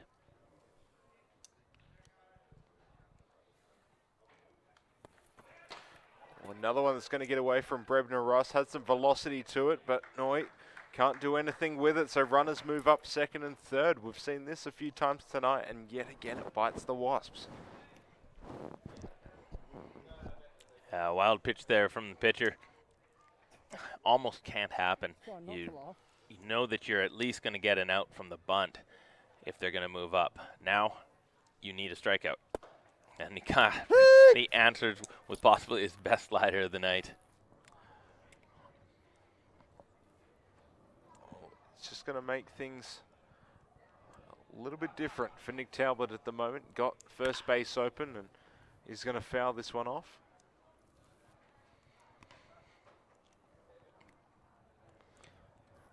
One and 2. Potential, as they have 10 hits tonight. To add an 11th, or just to move them over, infield playing in. Of course, they want to stop that run at home plate. And right towards Brebner Russ. Runners aren't going to be moving, and they'll just take the shore out at first. Great reaction by Brebner Russ there. Lined right up the middle, in and out of the glove. Didn't look like he was going to get a second out, even if he caught that ball. Both runners held their ground, froze, did what they were supposed to.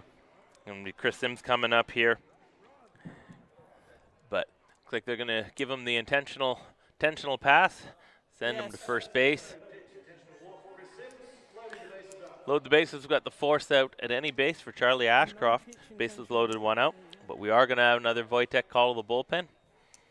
As Coach Chenoweth comes out, gets the ball from Bremner Russ, who got to his 6 outs. And it looks like we're going to Andrew Chesterton out of the bullpen. What the hell? What the hell did I Chesterton's just been see? in 4 games already. This will be his 5th appearance. 5 1/3 innings. He gave up 5 runs in 1 game, but only 1 of them was earned. He was snake bitten by a couple errors in that game. 4 walks, 2 strikeouts. Does have a ERA of 1.69. Does be looking for a ground ball here out of him, or something popped up on the infield. Doesn't strike out a lot of batters, but he does fill up the strike zone. Okay. Well, he's coming into an unenviable situation with the bases loaded, 1 out, but if you got someone who can get you some ground balls and get that double play in the inning, make it a 3-run game. Maybe not. Oh, looks like that's not Chesterton coming in. Looked like a lefty coming in. My mistake. It's Taylor Travis. He was in center field. We have a change in center field that I guess didn't quite get passed along. He was in the bullpen getting warm. But Taylor Travis coming in. Only had 1 game early on in the season when he first kind of got here. Yeah, well, I'm there. Not what he wanted. ERA at 27. Got 1 inning, So what is going on? 6 Because hits, we don't- 4 runs, 3 of them earned, 1 walk, 1 strikeout. But the last number of weeks for his local club, West Torrens, he's been dominant on the mound. Because the rules changed twice. Get a look at The rule has changed twice. planes flying into Adelaide Airport. We're not that far away from the airport, so we do get some nice looks at some of the planes taking off and landing. Pulse. But all the focus on the hill at the moment is Taylor Travis finishing off those warm-up pitches. Infield going to get back to their respective positions, and Charlie Ashcroft will be the one who will have to try and extend this lead. What rules are we playing? Because we. What are you going to do? Just let it go? What do you want to do? So before we're able to get started, we've got a bit of a conference between all the umpires, just a bit of a discussion.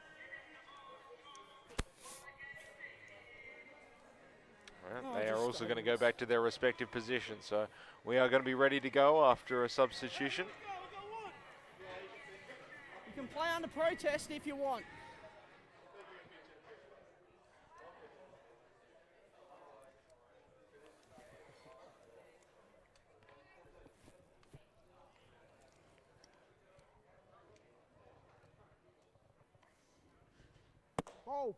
First pitch by Travis, going to be down low in the dirt. I feel like with the Wasps, every pitch that's down low, there's just that feeling of hesitation, just that sharp inhale, because they've had quite a few of them go past the backstop. No. Just missed a little bit low again, 2-0. Gonna have to go right at him now. Bases are loaded. There's nowhere to put them. Already down 3. Can't afford another one. Ashcroft taking all the way.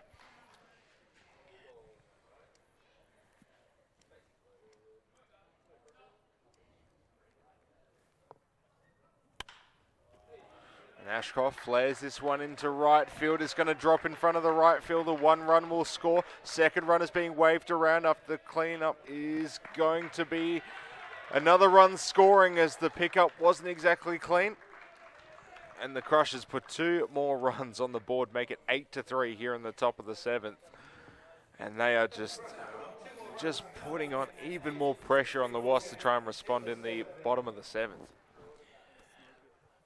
Nice job after taking a 2-0 pitch down the middle for a strike. Just to fight one off into right field.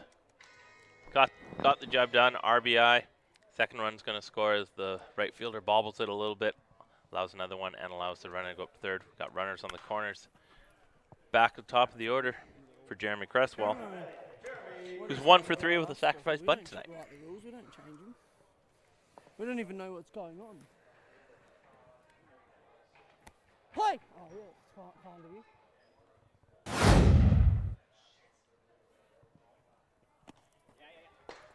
Another one that's going to get away. Runner's going to move up to second.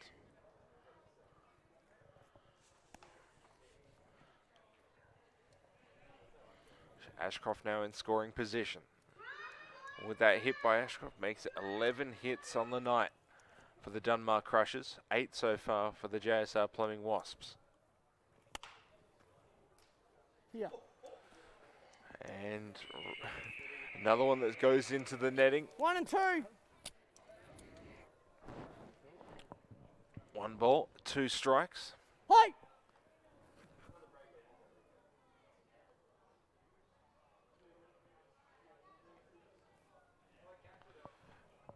Travis gets a sign from Noy.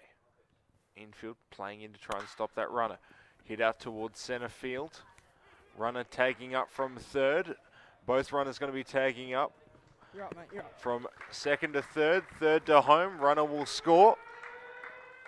Now make it 9-3 in favor of the Dunmar Crushers. Another sacrifice tonight for Cresswell. The first one was a bunt. That one deep enough and score the run. Go to third to try to get the runner advancing from second to third. But the Dunmar Crushers are putting their foot down. They want that. They want that second seed for the playoffs, and they want to send the Wasps home.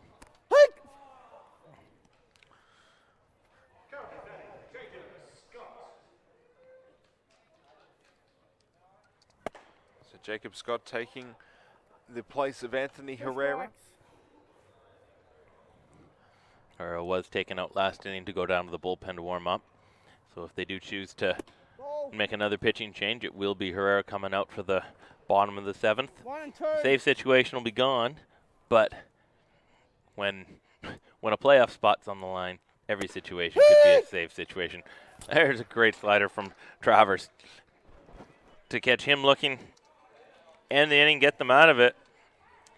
We're going to the bottom of the 7th. 9-3 for the Dunmar Crushers. 3 outs away from securing a playoff spot. And the Wasps 3 out away from the season being over. Yeah, and they're going to need quite an inning ahead of them. You can already see that score line. Of course, on our end, according to our pitch clock, should have been over last inning, but I reckon there would have been maybe 30 seconds to a minute difference with that 150 mark. So it's been called for the final inning. You think if you're the Wasps, if they can't get runners on or run across the board, they probably want it to end last inning.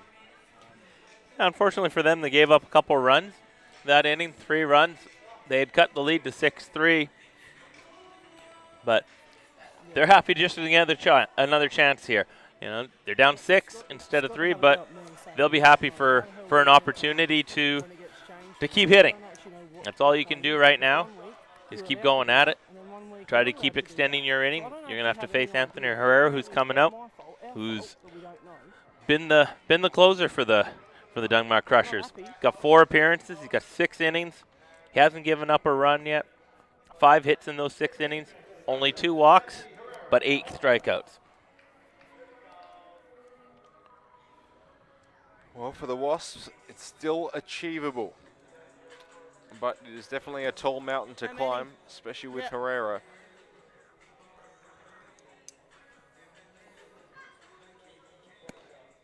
And of course, as we see from our center field cam there, you can see that good slider that Herrera has moving right to left.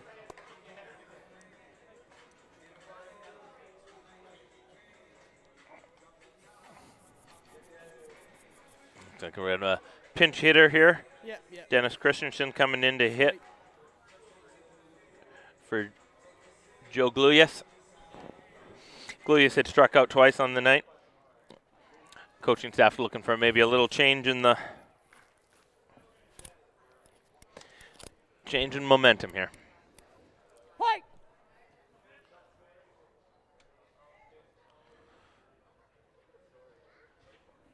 So Herrera to Christensen. Yeah. Christian gonna try and get some power behind that one, but does foul it off. Nice and white.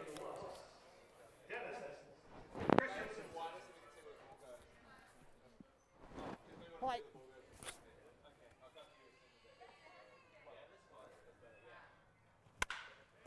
Christensen hits a hard hit ball to Owens, but right down the middle and right into his glove for the first out. Yeah, hit the ball hard. Fortunately for him, is right at Gary Owens. It looked like he moved So A foot to his right and then foot back to his left. Put it away. First out for the bottom of the 7th.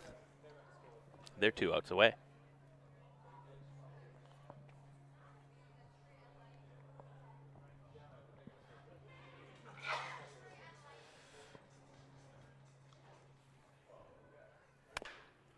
Well, ground ball here. Playable for Andrews. Throw over to first. 5-3. And a quick 2 out for the Wasps. They'll be down to their final out, which will be Justin Woods. Having a good night so far tonight. Led off the game in the bottom of the first. First pitch double. Thought maybe the Wasps would get something going there. Unfortunately, didn't get past third base. They need an RBI single. Last up. Got the door open a little bit.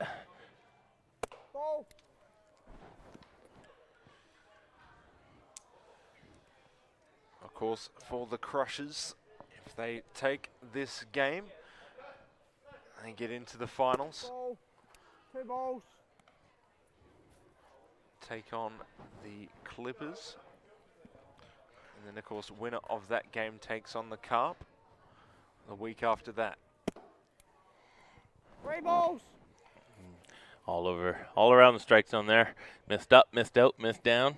No, the 6-run lead, he's just trying to go right at guys here. Yep, 3-0. Does get the first strike of the at-bat. See, Woods not going to be doing a whole lot with that pitch. Just needs to make sure Herrera throws strikes. Ball 4. And Woods works the walk. 5 pitches. So they'll extend it for at least one more batter. Woods continues his good evening. Looks like we're going to have a pinch hitter here for Mitch Lightbody. Sean Maple's going to come in and hit.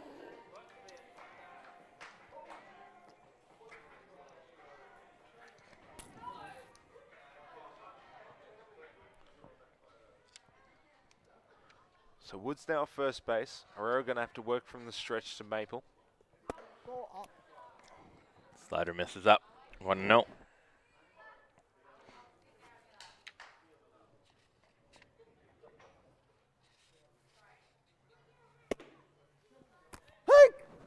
That's a good fastball on the outside corner. Even the count 1-1. Some good velocity there.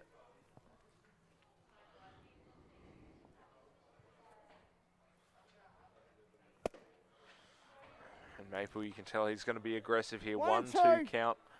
They're chasing a big scoreline.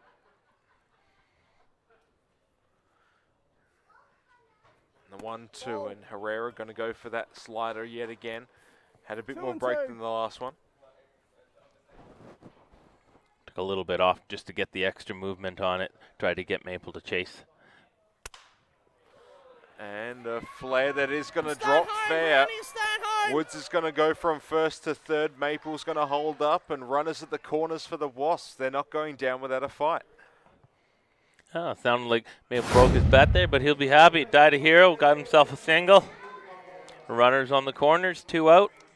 Roston Gallagher down 9-3. They got to keep scoring, getting opportunities to try to punch away. So for Austin Gallagher, currently 0 for 3 as a strikeout, a pop fly to third base, and a fly out to left field. And he's going to be aggressive first pitch. Owens ranging on it. He's going to let it drop in front of him. Woods will score for the Wasps as he cuts it to a 9-4 scoreline. But they're going to need a few more of them if they want to make a game of it. Yeah, his last 3 bats, he's gone after the first pitch, been very aggressive, rewarded there. Outfield playing a little bit deeper, don't want balls to go over their head.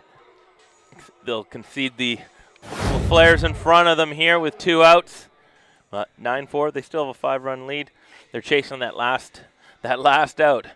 Wasps just want to keep seeing how far they can stretch it. Tyrone Hambley coming up. Also 0 for 3 tonight. Struck out back on the first, flew out to left, grounded out to short his last appearance.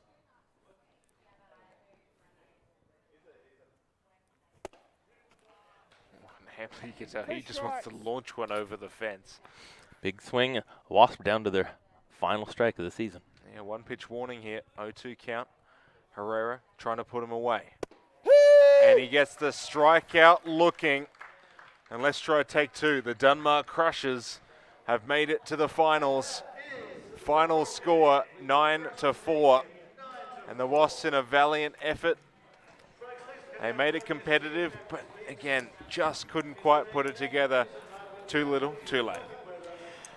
Yeah, the one inning bit them again. The first inning, Dunmar Crushers jumped out back-to-back singles, set the table for the 3-4-5, who all went back-to-back-to-back doubles. It was 4-0. They didn't look back from there. We have our playoff table set. Next week, the semifinals, the Dunmar Crushers will host the Clippers for a chance to battle the Carp in the grand final in 2 weeks. Both games, 7 p.m., down here at Benefield at West Beach. Yeah, and I'm sure some of the Carp players will be down here watching, getting a bit of an early scouting report. But again, a great game between two fierce rivals. One of them had to come out on top, and in this case, the Dunmar Crushers will continue. And the Wasps, that is the end of their inaugural Super League season. Well, with that, that is it for the broadcast tonight. Thank you, Rob, for joining the broadcast for both of these games. It'll be you and I next week for the finals, and it should be a fantastic series for those final 2 games. It'll be a great replay of the couple games we had earlier this year between the Clippers and the Crushers. All were close, hard-fought games. We expect another one next week. Well, on behalf of Rob Ushy, my name is Fraser Fife. We'll catch you next week. Thank you for watching the Super League.